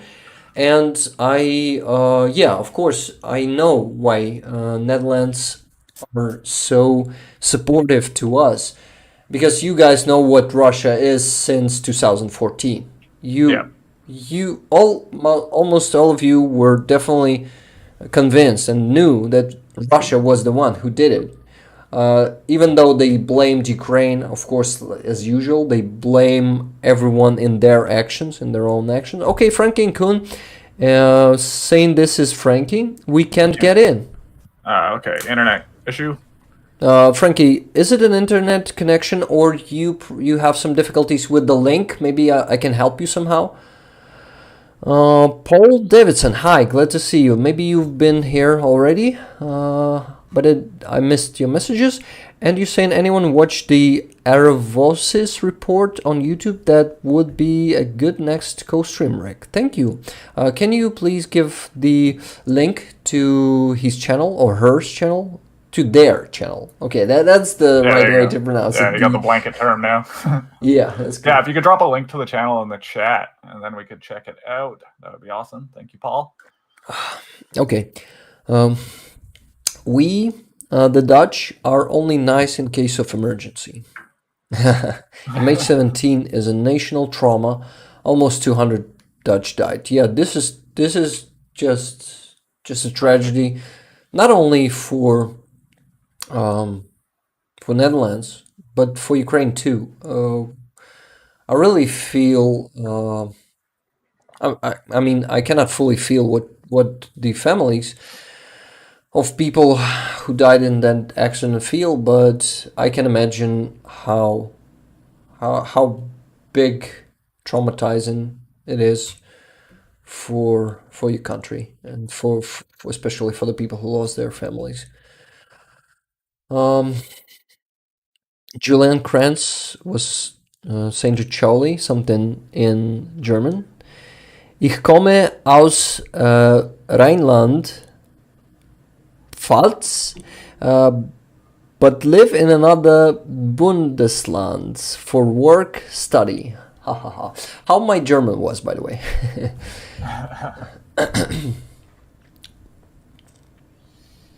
Court of Justice blames Putin and Russia for downing the plane. Yeah, by the way, awesome decisions in Court of Justice happened this month, right? I mean, the court... By the way, how do you pronounce it? Hague? Hague. Hague? Yeah. Hey, I think. because sure. here in Ukraine we are saying aha aha. It's so not bad, right? Thank you. I actually learned German just a tiny bit in school, so I remember that rain metal is not Regen metal. That H sounds like yeah, like soft. It softens the sound. Perfect pronunciation. Perfecte. No, I said it like Spanish. Perfecte. Yeah. Perfekte Aussprache. Aussprache. Sprache. Maybe Sprache. Aussprache. Yeah. Or maybe Aussprache. Who knows? Wasn't Gherkin convicted in absentia for MH17? Yeah, he was. He was. Gherkin now is the convict. And he must be, how do you call it? Extradition? Extradited. Yeah, extradited from Russia, but he won't, of course, because Russia is a terrorist state, and they are sponsoring terrorists like Gherkin. Also, Oh, Franky and Coen said, "We are very, very sorry. Nothing to apologize for, guys. yeah, That's, guys. it's outside of your guys' control, and we really appreciate you coming. And I mean, we'll have to have you guys on again, and next time, hopefully, we got a better internet connection for you too." Yeah, Franky Coen, can you also say? Oh, it doesn't work. If I send you not the link, no, I guess it's the same link. Nothing is changing, so Yeah. it should work, but somehow it doesn't work. I'm really sorry to lose you like that. I'd like to, say, I mean, talk more, of course, and say some words of goodbye and thank you. And I hope you'll still be here and chat with us while we finish the stream. What do you say? Is it an option? Franky and Coen. Yeah, and of course, thank you for talking with us. By the way, Doc in Paradise is one of our biggest supporters, and meet the Doc in Paradise. Franky, reboot computer. Oh, actually, this might help. Franky, try to reboot it and join us again. You guys are awesome. Thank you. Mushroom Money, but you were talking to Franky and Coen. I know. Yeah, I agree. I agree with you that they are awesome. Definitely. And yes, try to reboot your computer. Yeah, guys. So don't go away from the stream. This might be not the end. Let Franky and Coen reboot their computer, their laptop, and we still have some stuff to talk about. We didn't do any news today yet, so there's still some potential to the stream. I'm sure that most of you guys are already tired because I'm exhausted myself. You're all awesome too, Rick. Thank you. I know that we are. I'm not a shy guy. Well, kinda. I'm kind of half humble, half cocky. There you go. And also ambitious. But yeah, I balance there. I'm not super exactly. He's balanced. cocky. Yeah. I'm balanced. I'm pretty healthy, mentally healthy person. This is why I'm balanced. Yes, definitely, man. Yeah, you have a lot of mental fortitude with all you've been through and keeping a level head through it. It's impressive stuff, man. A lot of respect. Thank you, man. Of course. Okay, guys. Once Franky and Coen are trying to reboot, maybe. I hope they are. And yeah, Franky's still not answering the Telegram. I don't know why. But Franky, if you're there, if you're hearing me, please check your Telegram. Maybe we can figure out something there. But guys, I still want to do the fundraiser today not to do, but to continue it. All the best for the upcoming travels, Franky and Coen, and stay safe, says Absolutely. Julian Krantz. Yeah, we agree with that. But yeah, I see people are starting going away as we lost Frankie and Coen. It's understandable. But I want your attention just for 5 or 10 minutes more, guys. We started a fundraiser last week. My friend Halina, who is a volunteer in Ukraine, she's doing an incredible job. Thank you, Eugene, but it's still not the end. Let's finish. Let's raise some money, please. But yeah, of course, we're not forcing you. It's totally voluntary. But I wanted to show you. Okay, the fundraiser. Let me find it first. I need to switch in the screen. Thanks for the stickers, by the way. What stickers are you talking about, Eugene? And yes, the ones you're making to me. By the way, Eugene is helping me with those badges and stickers. Yeah, so it's an announcement. Some cool badges and stickers for Patreon and YouTube membership are coming. Made by my friend Eugene. Awesome. Can't wait to he's- see him. Yeah, he's an awesome designer, doing a great job, and always helping me. Go ahead, Rick, keep talking. Yeah, I got carried away by Eugene's work. Sorry, I need to finish that. Okay, I'm switching the screen, and I just need to show you the fundraiser itself. So my friend Halina, in Ukrainian it's gonna be Halina. So she's doing a fundraiser.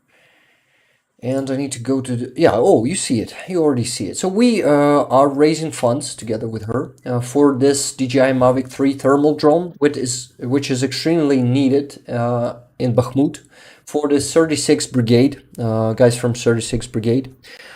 And it's a pretty big sum of money. It's $2,500.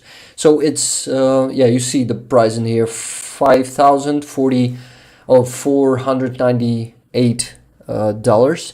And we also almost raised half of the sum already in a week.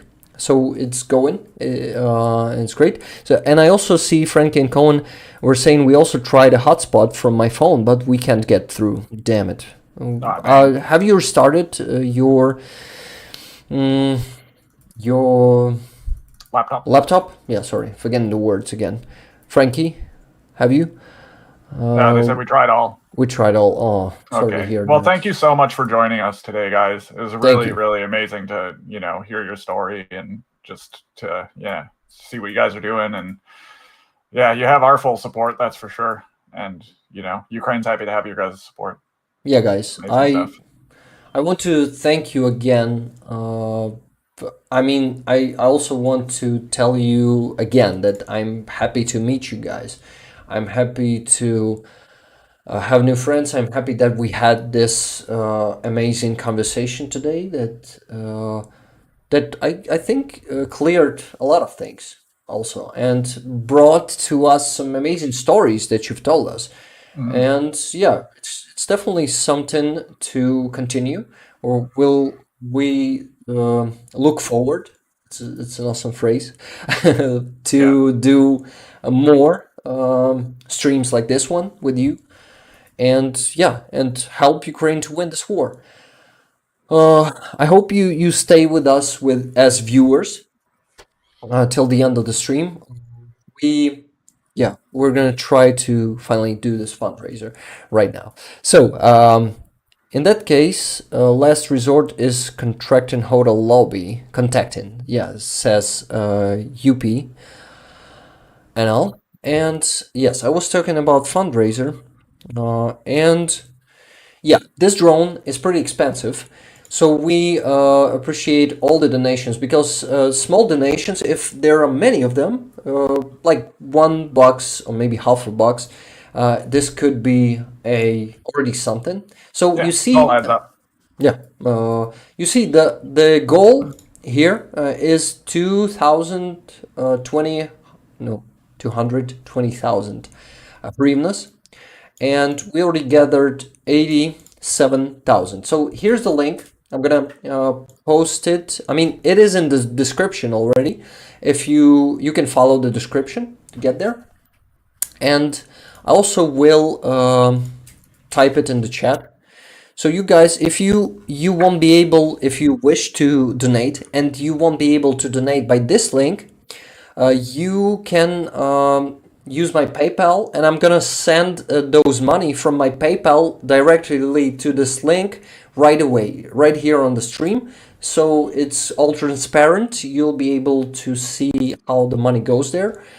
So if you wish to donate something, or you have the possibility to do that, this is gonna be a huge support, and I'll really appreciate it. And this will get our victory much closer, because all these fundraisers, there's many of them here in Ukraine, but each of them bringing our soldiers some good equipment, some quality equipment that can finally, I mean, this can be the last nail in the coffin Exactly. of Russian aggression. Yeah. Julian Krantz asks, does Monobank work for EU IBAN? Maybe it is. Please try to do it, but I'm not sure. But if PayPal is an option, we can do. We've been doing it already. You can send it to my PayPal. And by the way, there's a QR code just in the left bottom corner of the screen. It's my PayPal. You can use this QR code. It's new here on the stream. And yes. What else? Oh, someone already donated. Thank you very much. What? Yeah. How do I call donator? The mysterious donator. Mysterious donator. Thank you very much. Mysterious donator. Thank you very much. This will definitely help. Yeah. So to explain, I mean, to talk about a bit about this drone. This is a version of DJI Mavic drone. I mean, this model, DJI Mavic 3, is the most popular there on the front line. But this is this one has a camera with thermal vision. And Russians using tactics, lately they're using tactics to strike positions of our warriors in the night. And they...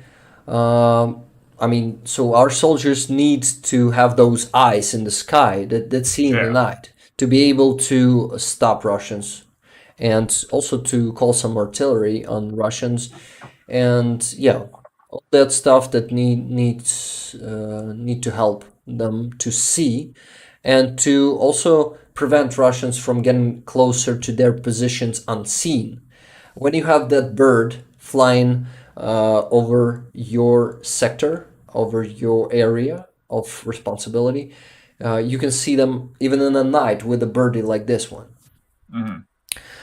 Yes. So UP said Ukraine is not integrated to regular EU banking, as far as I know. Yeah, unfortunately, this is why using that link will be hard to use. But you can always use PayPal, and yeah, I will just send those money right away. Okay. So while we're waiting for some requests, donation requests, we could talk about. Let's talk about your day yesterday, Rick. Oh, my day yesterday. Yeah. Yeah, this was a great day. And yeah, and I also, before I start talking about that, I saw that Franky told me the same that he told us on the stream, that we tried all. We also tried Hotspot. Yeah. Okay. Yeah, PayPal will be easier. Yeah, so if you don't want to use QR code, or it's not comfortable for you, you can use my email. Just a second, I'm gonna type it to the chat. It's also, by the way, it's also on my front page, YouTube front page. Yeah. Here, I'll put the PayPal link in the chat as well. Yeah, that's it. Right to your PayPal page there. Yeah, and there's a link to my PayPal for the donation page. And you can just also use the mail. Here it is. Email is rickcole1842 42 and yeah, gmail.com. Okay, so yesterday, what happened yesterday? Yesterday I had another experience of huge touch-in support from Europe. Thank you for reminding me about that, Jed, because I already forgot. And this was a gig or a concert. There are two words for that. Here in Kiev, three bands visited us. This was the headliner was the band Rome. You probably guys know them because they are pretty famous in Europe. They are from Luxembourg. They, if I'm not mistaken, their genre is neo folk or dark folk, and they are damn, they are badass. Their music Yep. is a high quality. They've been on the scene for like, I mean, for at least a decade. If I'm not mistaken. I haven't. They were founded in 2005. 2005. Wow, almost 20 years, 18 Yeah. years. Yeah. And those guys are super badass. Their music is full of great sense. Their songs are about war, about like the history of Europe, about love also, if I'm not mistaken. But mostly it is pretty well. The sense is pretty sense of their lyrics. Yeah. Yes, it is pretty much deep. No, the sense is deep. The lyrics are pretty, how do you call it? Wholesome. Yes, they are. And they also brought with them two other bands. Second band that was playing was the band from Denmark. The name of the band, just a second. I need to check the name because, yeah, unfortunately, it is a German name, maybe Denmark, Danish, yeah, Danish language, right? Or is it? How is it called? There's also Checking. how? That's Danish. Danish. Danish Yeah. language. Yes, thank you, Jed, Mhm. for handing them back there. And what else? I also wanted, yeah, you see, I'm chicken. I'm chicken? No, I'm not chicken. I'm checking the donation jar. Sorry for that. I've got a bit distracted with that. But yeah, I wanted to tell you. Yeah, sorry, I'm also super tired, and chat got silent for a bit. Are you guys still there? And what else? Yeah. So the other band's name. Let me find the name. Sorry, I didn't prepare for that. This is why I'm Yeah, sorry. sprung it on you. Tell us about your day, damn it. Yeah, so I just wanted to give the names of all bands before Yeah. I'll say to sorry, I'll start to saying about how it was it and what I felt being boring to myself. Still here, just getting on with some work. Great. Nice. And yeah, I was looking for the name of the band. Yeah, so the second band, which impressed me deeply too, with their performance. This was just wow. This was powerful, strong, touching, and super supportive. Die Weise, maybe Rose. That's the name of the band. So the guys are from Denmark, and they were given a crazy performance and made us all cry in the end. The last song was powerful. It was like it was actually we got shaken. We got we cried, and he was crying when he was. It was actually he wasn't singing in that song. It was more of a music, and the music was it was the voices of Ukrainian women singing and saying some sentences, and there were many of them. It's hard to describe. It was like that noise, and that noise made us feel the pain that our it for me. It made me feel the pain that our people suffered this last year, and the pain of and suffering of our people, and it was like a, how do you call it, the moment of some revelation, something like that. So it was pretty mythic, no, mystic. Yeah, this was Mystical. super powerful, and then yeah, maybe I felt something like that before, but this time it felt like the first time. That's amazing. That's amazing, and I'd like to show you maybe one video from the concert, maybe two of them. Yeah, do it. Yeah, maybe there will be some copyrights also because Rome are pretty famous, but Yeah, maybe. Hey, here I gotta pee one more time. I'll be right back. okay. 2 seconds. Oh no, so I'll wait for you to get back. Okay, cool. And Thank you. I also got a P2 for more than an hour. So guys, if you will excuse us just for a minute, okay? We'll be back just in a minute. We're still here. Okay? Thank you.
I figured out too late, I guess, that I just needed to put the video for you to watch before I get back while I'm away.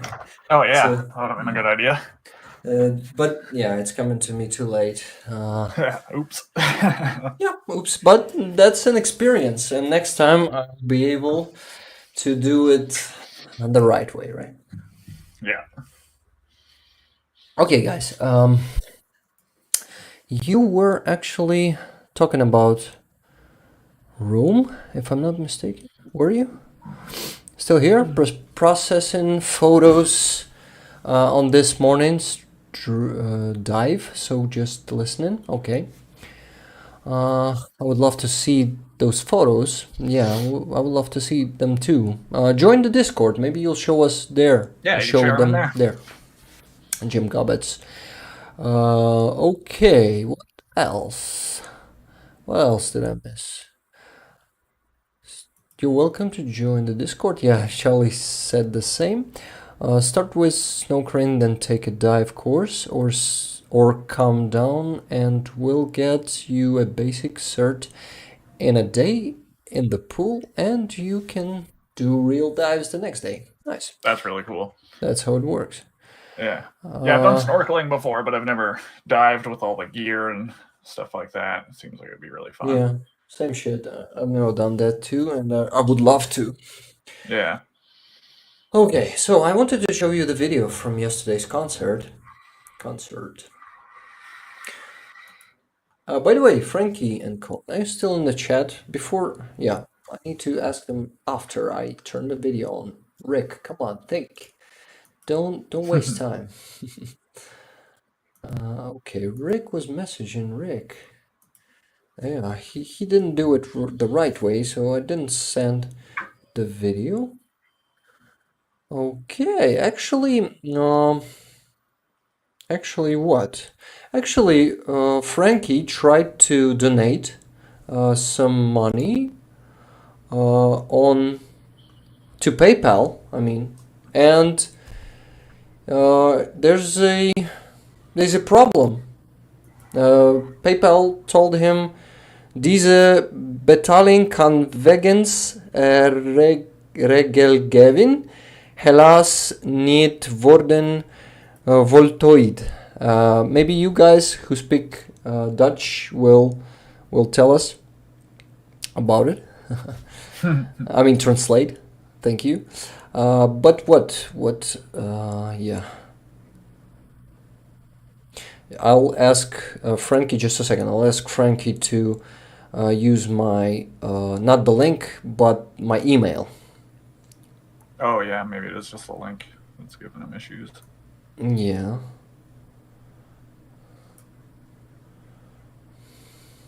Just a second. Okay, yes. I've messaged Frankie and I need to send the video now. Yeah, I just need to pronounce what to do. This is why it will help to stay focused on the task, on the mission. Okay, sending it to Rick the Ukrainian. I'm gonna throw Franky and Coen's YouTube link in the chat as well, just so people can go drop them a subscription and keep up with what they're doing. Yeah, thank you for that, Jet. Not a problem. Yeah, PayPal problems. Try again later. Oh, damn it. What happened? Maybe PayPal. I'm gonna check and see if it's just PayPal being down or what. Hey, by the way, I see that Jim Gobbets just became my patron. Thank you, Jim. Thank you. Thank you. You're already a regular here, and thank you for becoming a patron. I'm gonna work on Patreon, and I'm gonna figure out how to make it more providable with some extra for you, because for now it's just like a bit dead, maybe. No, not dead, but not super active there. Yeah, thank you, Jim. Timothy Coates said, I tried on PayPal, also tried, but had problems also. We'll try again later. Thank you, guys. All the, incomings, I will redirect to the drone fundraiser. So it's maybe a bad coincidence, like it's not the problems with my PayPal, but with PayPal in general. Yeah, I'm looking online right now, and it seems over the past week, a bunch of people have been having issues with PayPal. Uh-huh. Interesting. So yeah, becoming a patron is a best way to support us right now, right? Yeah. Not the PayPal. Interesting that I see that UP says that maybe payments to military projects are blocked, but mine is not a military project. I wonder, no, it's not an issue in this case. I'm just a civilian person who is on PayPal. I mean, on PayPal, I don't. No one knows me as a military fundraiser on PayPal, so it must not be connected. And yeah, I see that payments cannot be processed because of regulations. Well, damn, it's really interesting. Maybe PayPal already blocked us again, the Ukraine. Possibly. I'm looking at an outage map, and it seems like the hotspots of the outage are around UK, France, Germany, Belgium, Italy, Spain. So they are not regulations. They are probably some malfunctions and Yeah, it might be. I mean, it could be either, but I'm seeing, yeah. And also in North America, it looks like there's a bunch of spots too on both coasts with PayPal errors. okay. So it's just a bad moment to do that. It could right? be, yeah.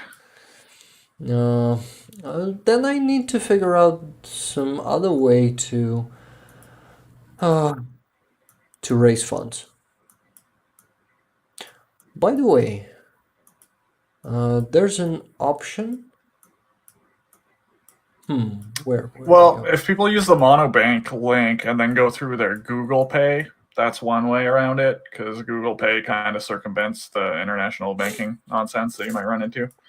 But that said, hopefully just, PayPal's working fine next stream, but I don't think we're going to see any resolution by the end of the stream on that front. Yeah. Yeah, see. Probably hacked by Russia. Yeah, they probably. I mean, they could be. I used PayPal to do the Patreon and had no problems from there.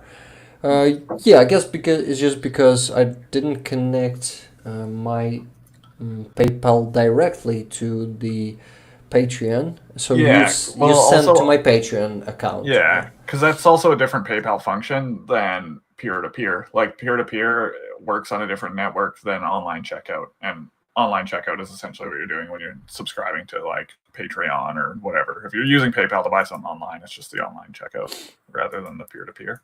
Okay. Yeah, see, we streamed for a very long time already. 2 hours and 16 minutes, almost 17. And people are starting leaving, and I understand it. I'm also tired. Yeah.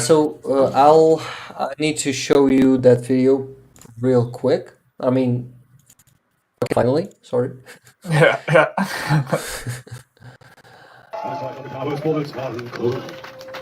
Sorry. Let's just listen to the words.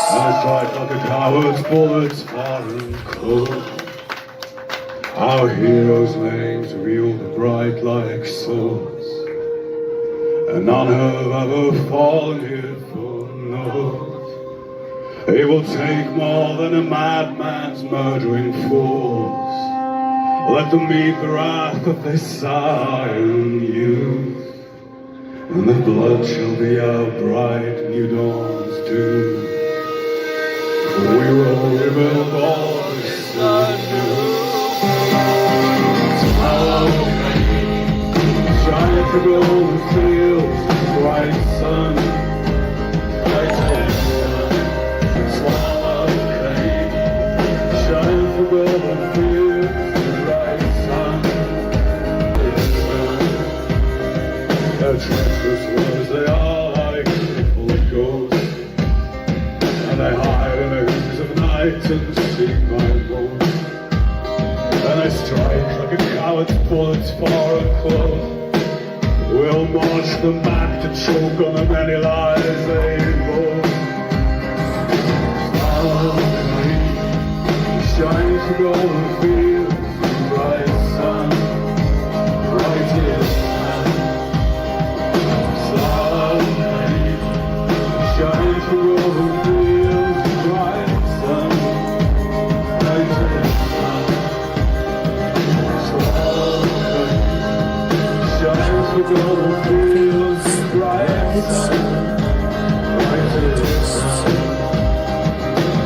smile raining. Shine through all the fields, the bright sun, brighter sun.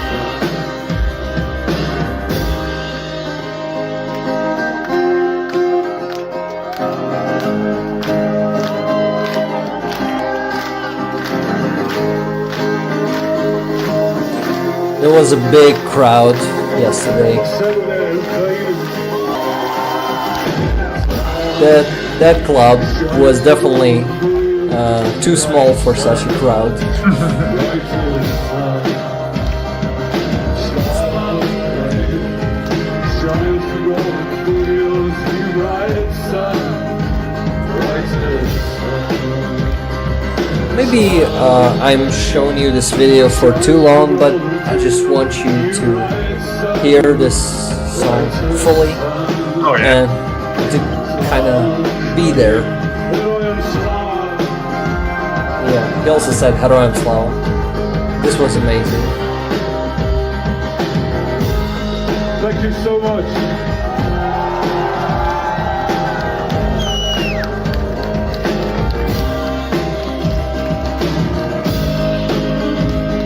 Thanks to Igor for inviting us over tonight. We'll be back soon, sure.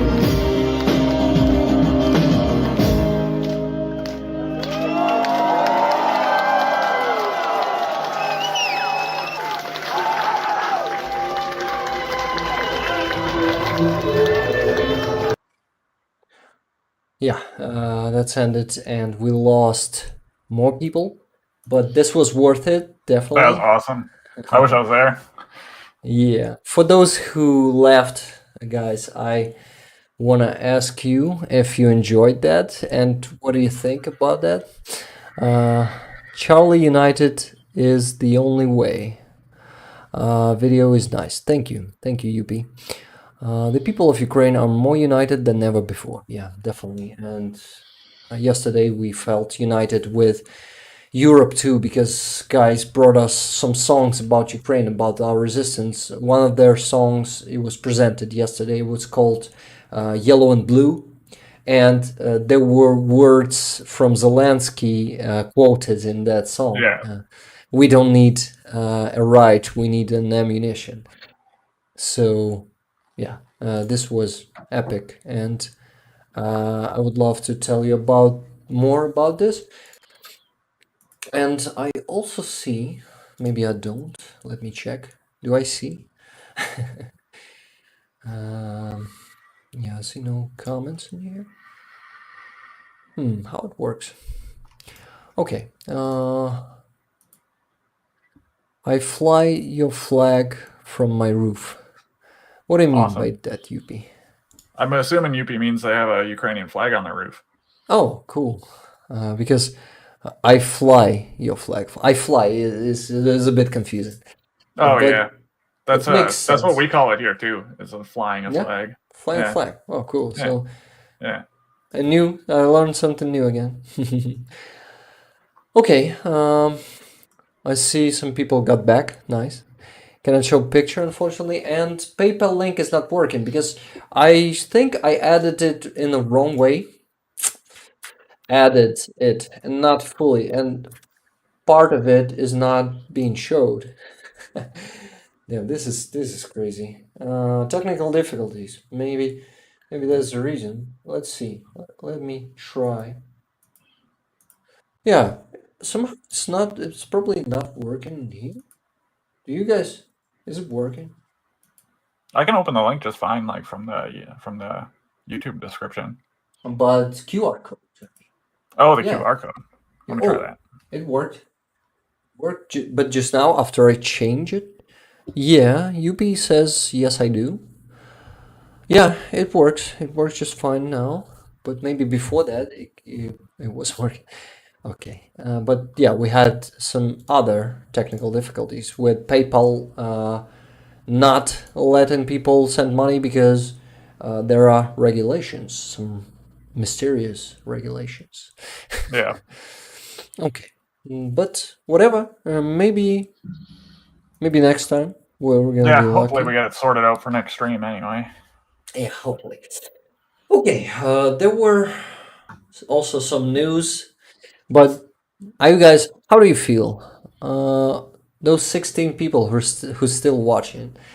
I thank you all for being here for 2.5 hours already. We gotta finish the stream right now, by the way. I mean, probably. But Yeah. tell me, maybe some of you are still eager for some news? Oh, maybe just something super important that I missed. Yeah, we've been talking about Mark Rutte. Yeah, there was a Bavovna this week in Crimea, in Armyansk. And it was pretty big and impressive. There's an airfield there, Russian, how do you call it? Russian military airfield. Yes. Yeah, news. Yes, I do. Thank you, guys. I'm gonna do some news, some small news. Let's say half an hour, maybe, maybe less. We'll just see how it goes, how people will, if they will stay or they will go. And what's happening? Maybe something about UK long-range missiles. Yeah, Charlie, we still don't have. I actually missed the news from yesterday and from today, Charlie. So you update me on that. I heard Rishi Sunak telling yet on yesterday's conference in Munich, right? Munich. He said that Britain is definitely going to provide us with missiles, but no details. And I guess probably there will be no details due to the secrecy and to make it protected by Russians, by their attacks and by their propaganda. Oh, Jim says I have to run. 3 p.m. Oh, shit. Have a great day, guys. Oh, p.m., not a.m. Slava Ukraini. Heroям Slava, Jim. And I hope you still can hear me. Thank you for being here. Thank you for becoming a Patreon. And I see you next time. It was really nice to have you here in the chat with us. Okay. Long range missiles. Charlie, was there some information today? Was? Yeah. Yeah, was there something? Was there some information? Getting extremely tired. Sorry for that, guys. But I'm gonna try not to be boring. Let's take to the news. I was talking about Armyansk, and I had a Bavovna video in here. Look at this. It's a huge. How do you call it? How do you call this thing? What? Smoke. I can't see the video. Oh, mushroom cloud? Mushroom cloud, yes. I guess they were shooting this video from around probably a few kilometers, so you can imagine how big it is. So yeah, Bavovna was impressive. For you guys. Yeah, by the way, guys who is listening, tell me in the chat, do you know what Bavovna means and what it means for the last year here in Ukraine? What does it mean? Not what it means. I hope Zelensky will not cave to pressure to accept loss of Donbass territory. What do you mean, not cave into pressure? Jet, can you explain me that term? Cave into pressure means to be like pressured in to do something. To like cave in is to like, so it's like, say somebody's like pressuring you to do something you don't want to do. To cave in would be to like give in to what they're asking of you. So in this case it means that UP hopes that Western leaders won't pressure Zelensky to give up the Donbass, right? Yeah, or that Zelensky won't give in to any pressures from other leaders in that regard. He won't. Believe me, he won't. Yeah, exactly. I don't think that's really a question. I already know his character, and he proved us this year that only the occupation of our territories is the goal of our government, and no one will trade any territories.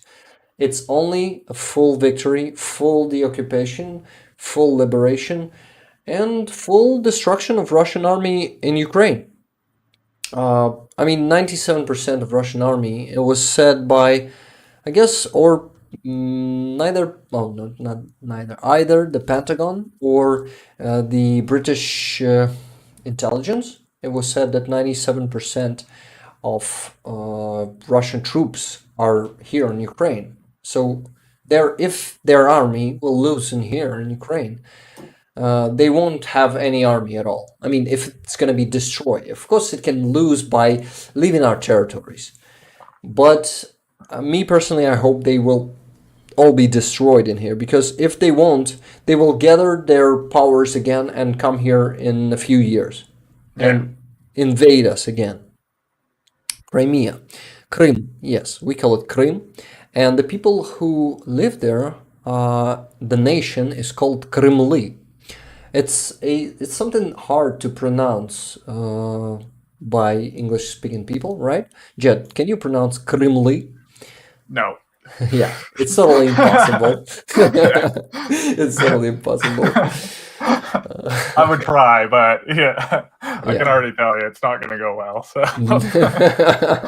I don't want to, I don't want to pressure you or. yeah, I don't want to embarrass myself here. Yeah, it's a Tatar people, Tatar nationality, but the Crimean Tatar are also called Krymli. Or maybe it's the name of the language. I'm sorry, I'm going to be embarrassed if I'll call the language as the nationality. So let me check. Let me check. Yeah, the nationality is Kremlin. I was right. Yes. Amazing.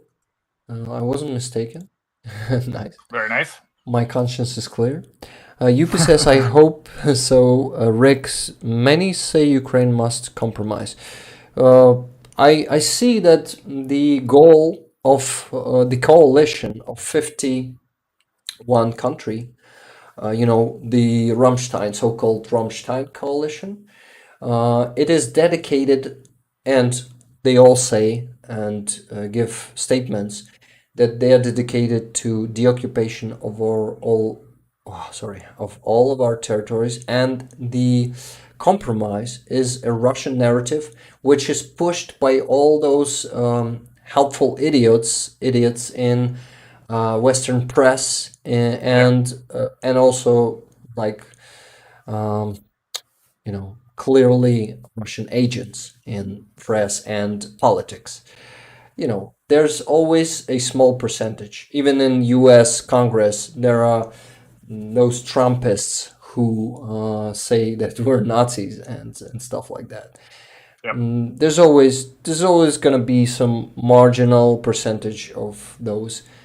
Unfortunately, we have to deal with it. We have to be patient and just go to our goal and reach it in the end. UP was also saying several countries want Ukraine to cede Crimea from peace. What is cede actually? Just like to give up. Give up. Okay. Yeah. A new word for me too. Okay, guys. I think we gotta finish for today. This was a lot. Yeah. Big stream. A lot in a good sense, of course. I really appreciate all of you guys for being here with us today, for coming. And of course, I want to give a huge thanks to Franky and Coen, of course, for doing this amazing co-stream with us. And it was kind of a interview too. I was glad to together with Jet. Jet, I hope you was glad to be an interviewer too today. Oh, of course. No, this was awesome, man. I was really excited to meet them.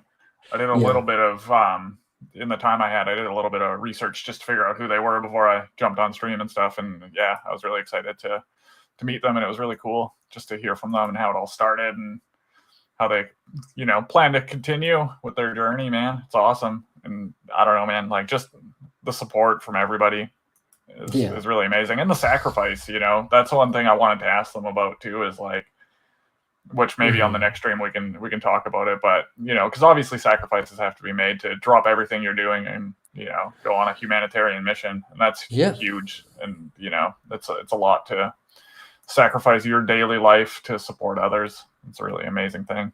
Yeah, and for example, me, I wasn't able to make such a sacrifice, so I understand how big it is, and how I also had my friend who was next to me since day one given herself to this, and I tried to give myself, but I couldn't. And good news, I just received $55 from TDC Online Enterprise, LLC.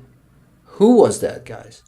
I really want to thank you. Please give me the notice in the chat. Who was that? I'm gonna redirect them right now on the stream so you could see. So give me a minute. Please stay here with us, especially TDC Online Enterprise, LLC. Yeah, thank you guys. Stay Thank you here. for the donation. Thank you very much. It's a huge donation, by the way. Thank you. Good stream, very informative. Love for Franky and Coen. They are nice, warm people. Just my kind. Slava. Absolutely, man. Yeah. Ukraine. Yes. Very giving individuals. Yeah, that's incredible. Okay, let's go there and donate. Let me be focused on that. Sorry, you're gonna lose me for a moment. Moment 02. It's like a number. Yeah, exactly. Wow. Oh, it was Timothy Coate. Thank you, man. Thank you, Timothy. That's amazing. This is crazy. Thank you very much. You also, by the way, guys, Timothy deserves a shout out. He's my biggest patron at the moment. He is. Let's go to Patreon. Just a second. Oh, it's not a. Charlie's got to head out. Have a good one, Charlie. Thank you for moderating and being in chat with us today. You're amazing as always, brother. We'll talk to you soon.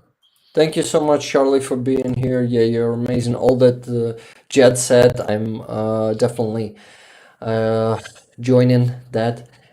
Слава Україні, Charlie. Ми точно переможемо. Yeah, you know what that means, I hope. And yes, thank you again. Timothy, yeah, I wanted to go to Patreon. I'm not a multitasking person. Sorry for that. Yeah, so I wanted to go to my page. Just a second. I need to copy the link. I'm gonna be faster now. I'm gonna think fast.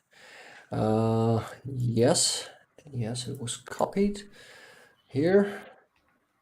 Sorry for being a slowpoke, but it's who I am. I'm not sorry for that, actually.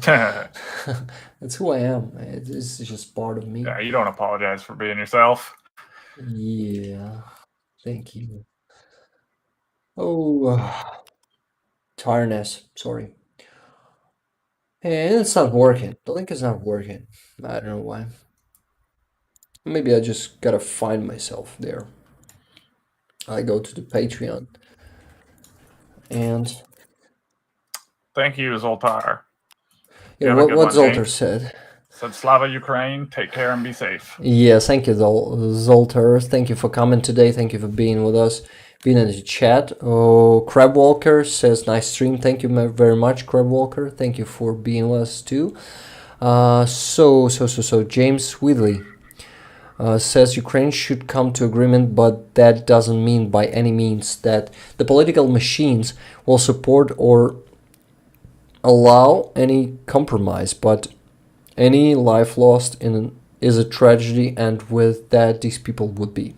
Yeah, you're right, James. I totally agree with that 100%. Yeah. More inclined if their children were on the line. Yeah. Sorry, I didn't get that one. Yeah, it just means like people would be more inclined to, make the right decision if their family was in danger, like many Ukrainians' families are in danger. I think that's what he means by that. Correct me if I'm wrong, James. Yeah, thank you for explaining me that. Okay, so here's me. So Bradley, yeah. So we have one Bradley, and it's Timothy. Timothy, I'm super grateful for you Yeah, to Timothy, that's becoming a amazing, Bradley. bro. You So are a legend. you're not only a weapon of destruction, you are also a protector of our soldiers. Who are you carrying? You know, just to give Bradley some like what do you call it? Context. Context. Yeah, exactly. Yes. Thank you again, Timothy. Oh yeah, and I need to redirect those $55 to right away to the fundraiser. Let's check, by the way, if the number has changed. No, it's still 88,275 hryvnias. Just a second, I need to go to my PayPal. Yeah, you keep doing that. I'll get caught up with chat. Yeah, thank James you. Weatherly says exactly, so I did explain his thought correctly. That is good. Yopi says only agreement is Russia out of Ukraine. Yeah, precisely. Yes. As Sana Marine said, the only way out of the conflict is for Russia to leave Ukraine. Yep. She said it best. I'm just going to scroll back and see if we've missed anything.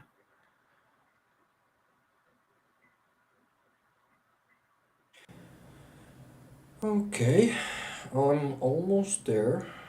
First, I need to send the money from my PayPal to my card, to debit card, and then donate it on this page.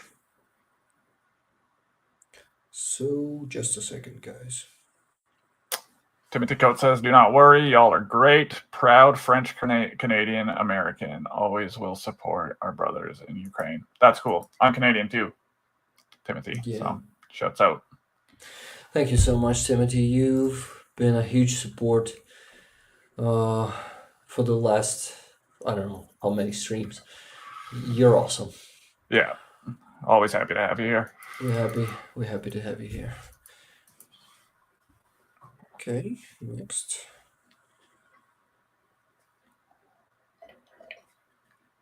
Okay.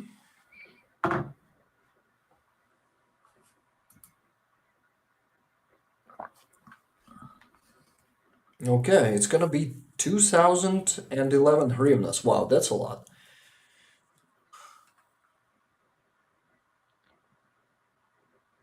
Transferring it.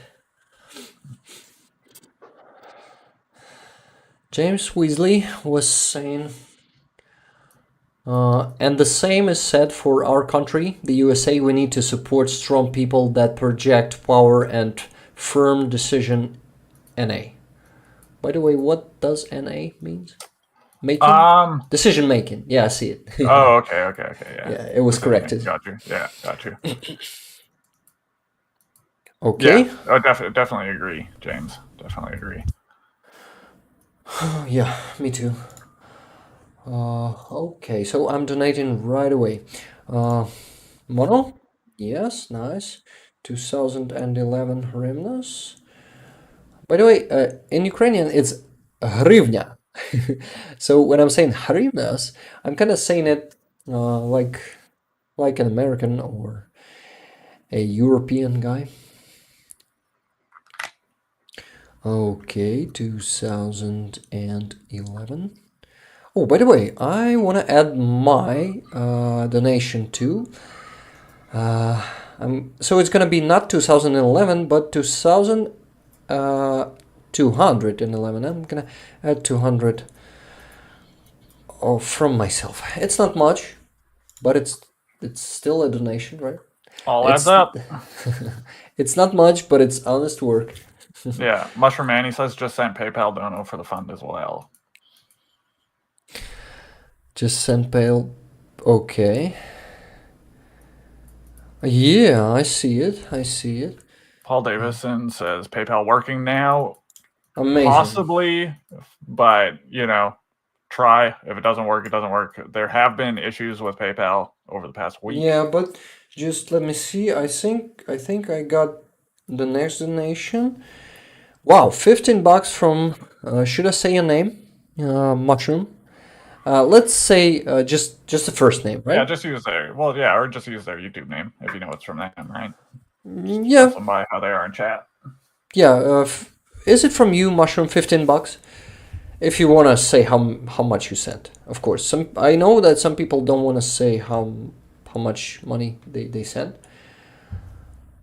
but yeah, did I send those money?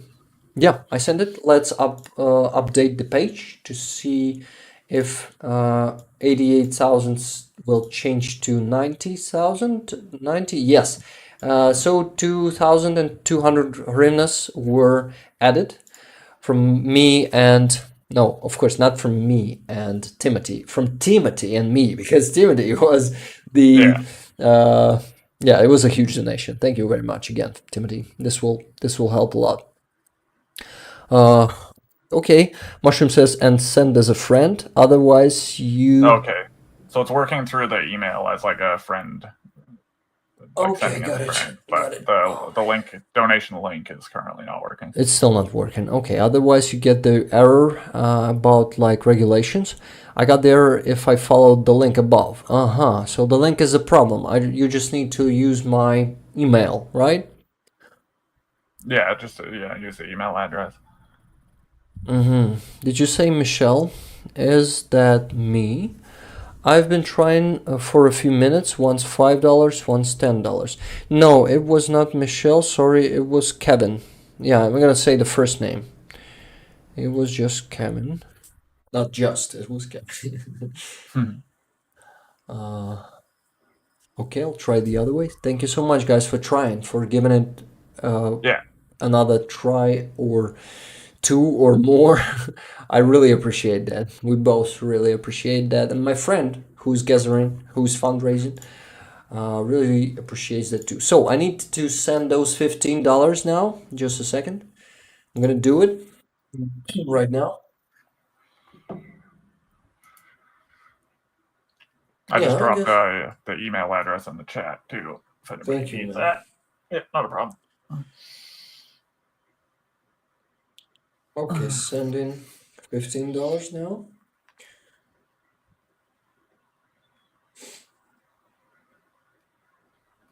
It's gonna be 548 hryvnias. Great. Okay, so I have an idea. Once I start, once I will have more Patreons and more funds there, and also from YouTube membership, I will add the money to each donation of yours.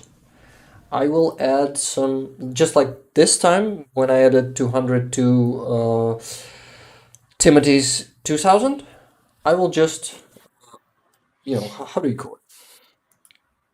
Supplement. Supplement, yes, that's the word. I will just supplement the donation.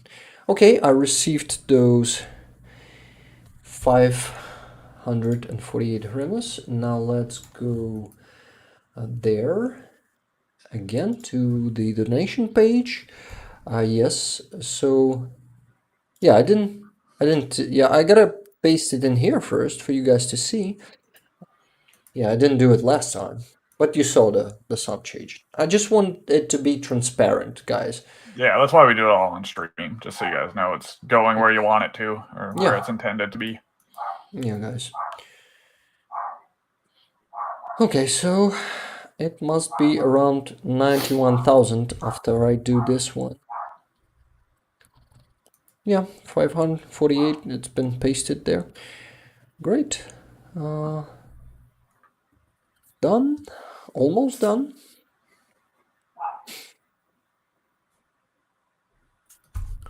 And it should be 91,000. Yes, it's 91,038. Thank you so much for that $15 donation. This was great. Oh. Okay, guys. We wanted to finish, and then I received that donation from Timothy. And yeah, 20 That's minutes worth it. more. Yeah, that's worth it. worth Yeah. sticking around. Yes. So if anyone wants to hold us for a bit more, please let us know in the chat. I mean, for the donations, so I can transfer it right now on the stream. So yeah, but it's like that. You remember the phrase they say during the wedding? You either say now that you object, or be silent. Oh yeah, forever hold your peace. Yeah, Yeah, but it's not. It should be said that way. yeah. Or In hold your this peace until situation. next Sunday, and then we'll see. Yeah, better tell it next Sunday. Yeah, Okay, yeah, not forever. this was a bad joke. I liked it. Yeah, good. It was just a dark one, right? Yeah. Okay, guys. I see no objections for us to finish the stream. Okay.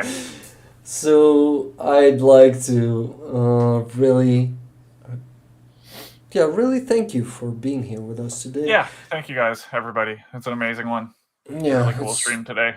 This was a new experience. This was an amazing, co-streamers, volunteers who are really supporting Ukraine, and giving us people like direct support and making our people smile. And Absolutely. Yeah. I really encourage you to go visit their YouTube channel.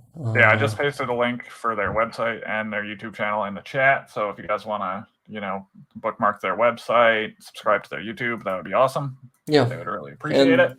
There are a lot of videos there on YouTube that are showing what smiles and and love they're given to people in Ukraine.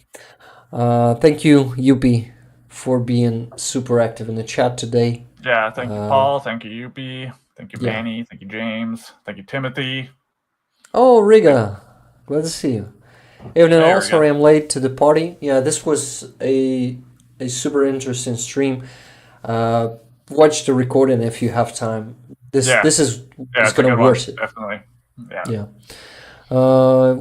YTCF says, okay, I think it went through. Let me check.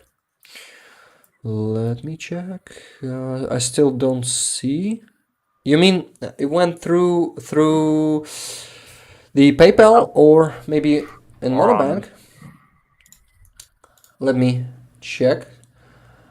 No, not in Monobank, but maybe to PayPal. No, I see no incomings in PayPal at the moment. Yeah, can you specify, please? YTCF? Yupi says, take care, Ukrainians. Love to you all and stay warm. Love to you too, Yupi. Yeah, love to you too. PayPal to Gmail. YTCF says PayPal to Gmail. They said it went through. PayPal to Gmail. Okay, I see no notification, but I'm gonna go to PayPal and see if the sum has changed. Yeah. I received it. Awesome. I just didn't have. Oh yeah, and now I have the notification on my mail. Awesome. So it's $10. $10 from Michelle. Thank you very much.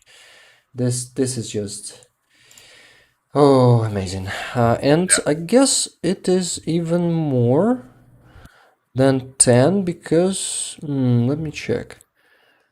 There's still $20. So this was another donation from someone, another $10 that I didn't have notification for. Interesting. So I'm gonna donate even more. I'm gonna donate not $10, but more than 20. I guess it's 22 or 23. Awesome. Okay, for those who wanna see how I'm gonna be donating, stay with us.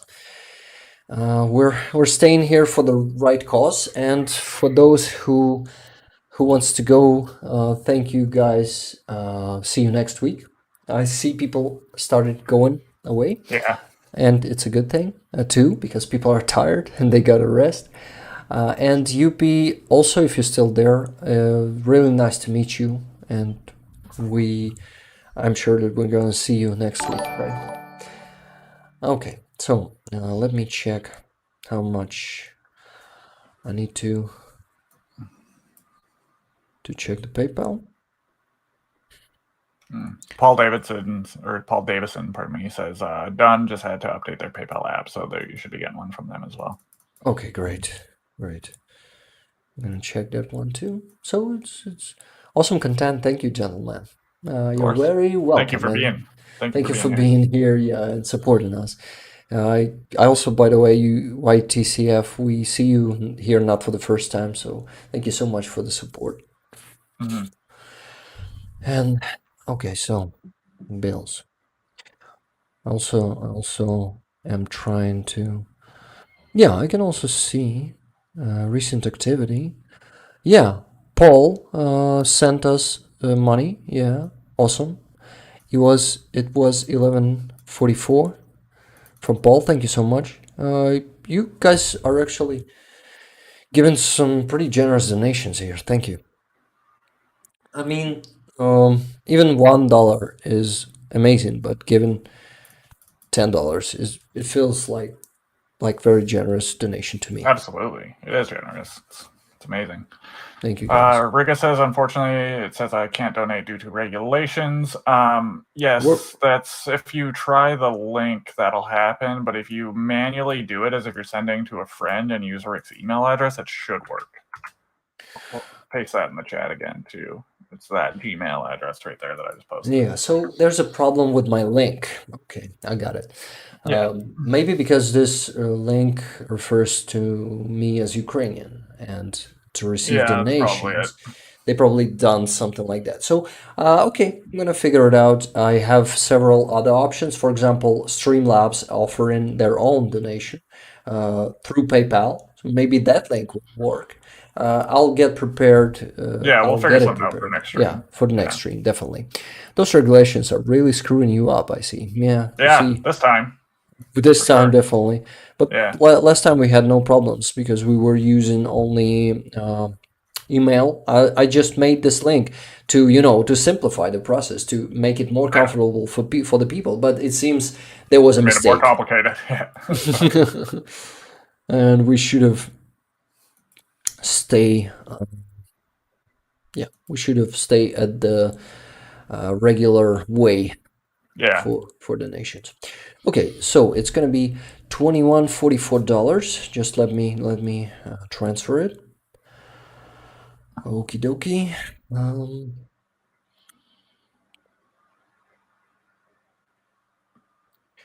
Those 5 last viewers are heroes to stay here with us. Yeah, thanks, guys. Yes.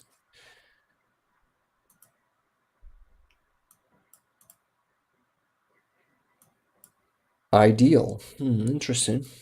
Something we'll look into. 21.44. Okay, transfer money, and it's gonna be 784 hryvnias. Wow, that's generous. Thank you both, Paul and who else was it?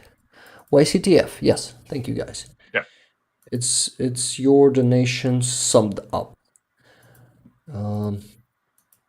Noted. Thanks. Give me a minute. Okay, Riga. Thank you very much. Then we're waiting for you to donate, to transfer it right on the stream. Okay. Now it feels like a telethon, that marathon. We just need to provide some more entertainment. Maybe I'll sing or dance. No, I won't. A variety. Not today. Jud, maybe you wanna give us some entertainment? No. I don't dance before breakfast. Shit, 3 hours without breakfast because of me. Sorry, man. No, it's okay, bro. You're probably exhausted. I'm getting hungry, that's for sure. By the way, Judd, if you feel tired, you can go. Well, we're almost done here. I'm gonna stick around until we wrap it up. Get some food in me. Charlie, we started receiving more donations. This is why we're still live. Yeah, we are making donations right to the jar. I mean, the regular process, me transferring from PayPal to the card. And now I gotta do, let me check, 784 hryvnias. 784. It's 2144 bucks from YTCF and Paul. Thank you guys. So yeah, I'm gonna do it. Just a sec.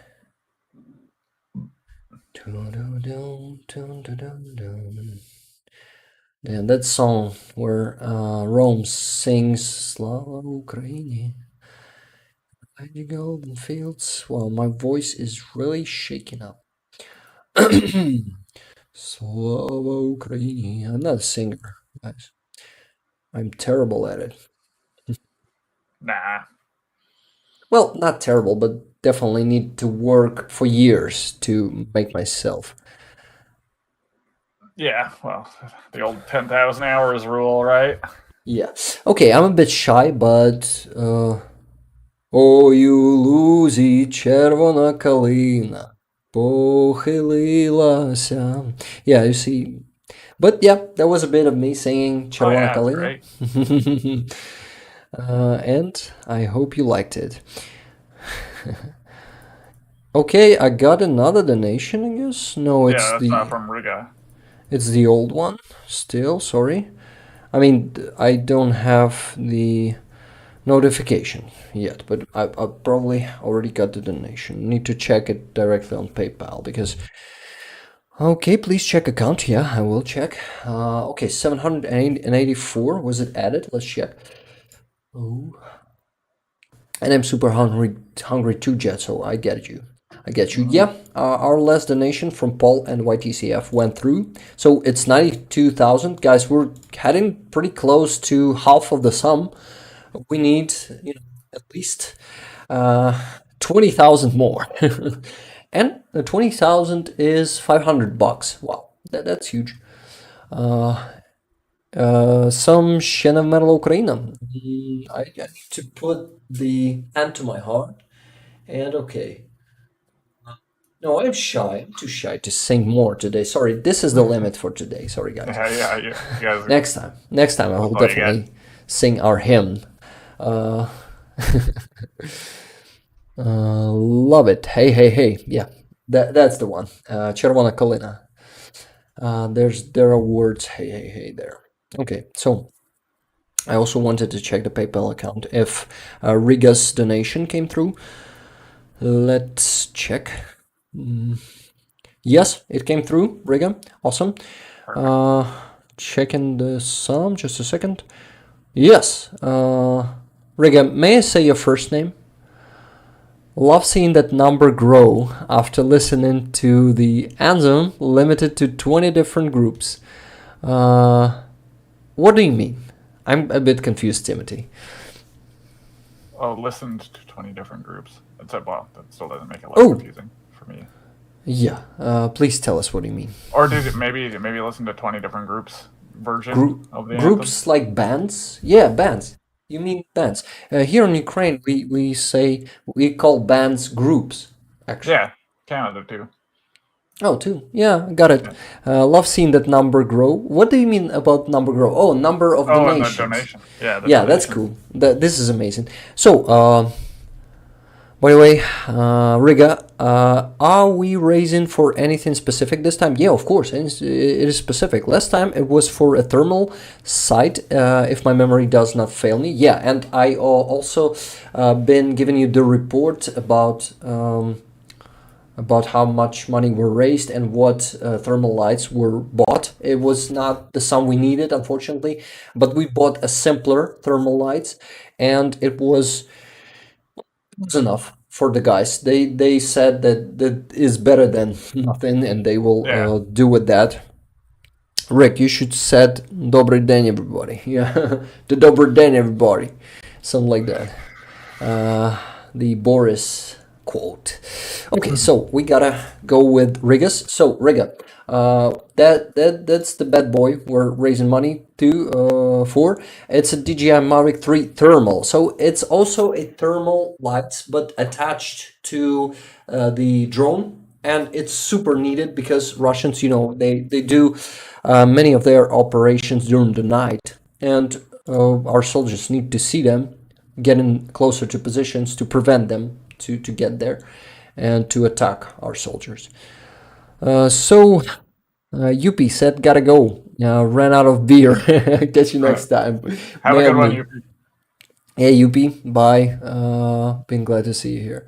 By the way, Yuppie, I think we met Yuppie here before, but I'm not sure. I gotta specify Yuppie. I mean, ask Yuppie, because I was a bit confused there, and I usually forgetting people's names, and especially their tough. nicknames. So, and of course, when I'm tired. So next time, I'm gonna be sure to know who Yuppie is.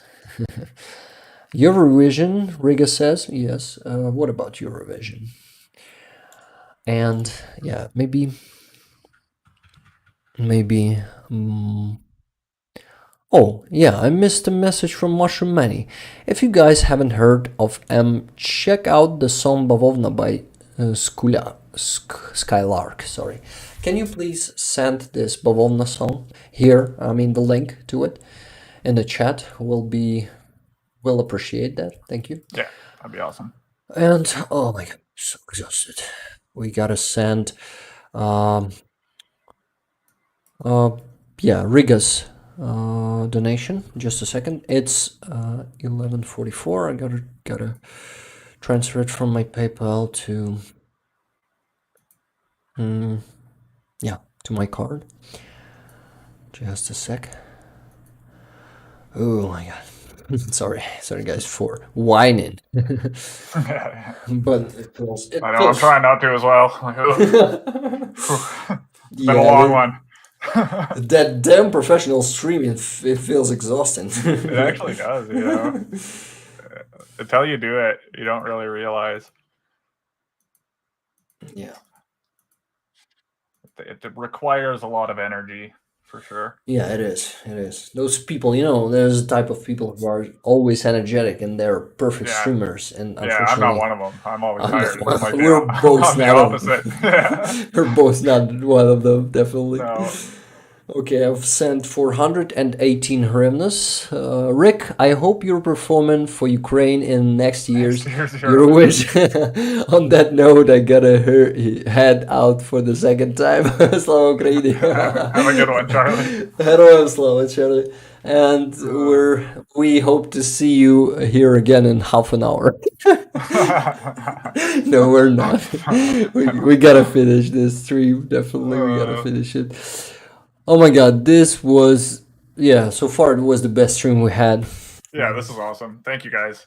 And I'm so excited to see what kind of streams can happen this year. Oh, totally. Yeah. Because we're moving. Yeah, we're advancing. Oh, for sure. This is just, it feels so exciting. Definitely. Okay, so, oh my god, 418. Yeah, I just forgot to finally do it. Okay, let's go here and add 418 hryvnias from Riga. Riga, thank you so much again. And we're doing what? And we're scanning this QR code. Okay. And my tone is getting whispery. Do you want to hear me whispering?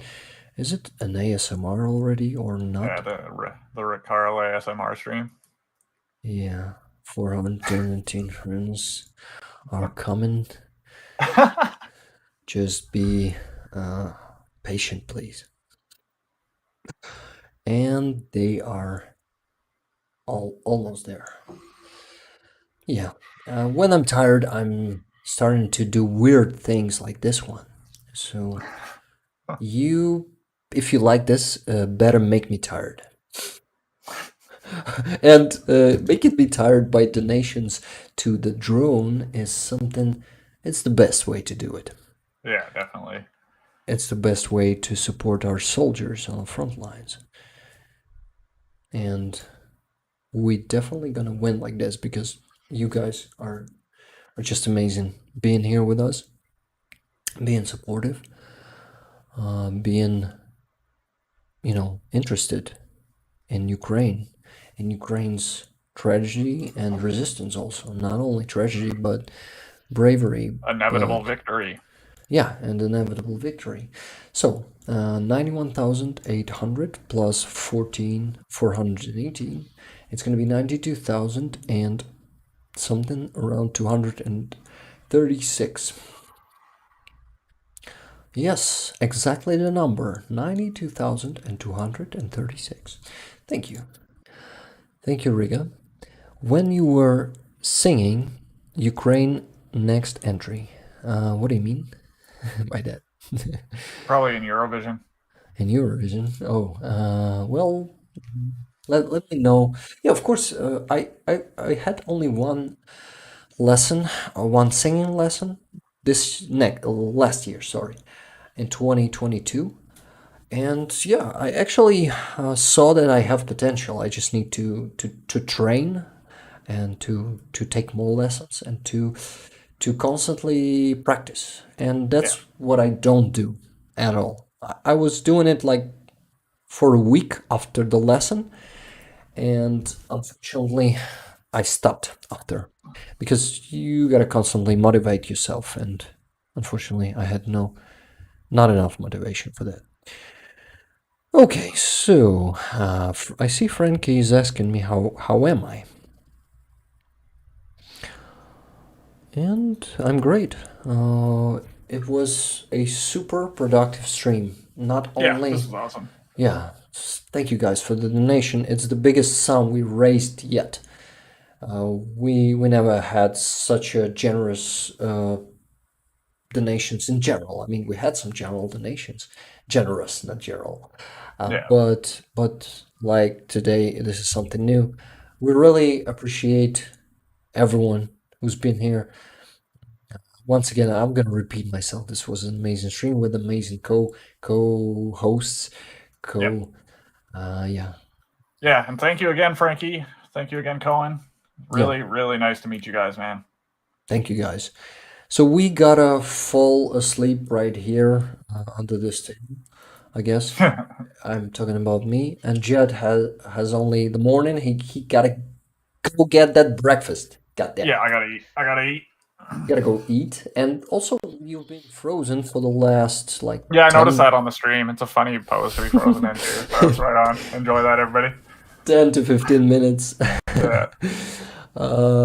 Mushroom Money said, "I'm glad I caught this one. I usually miss them because of my hectic schedule."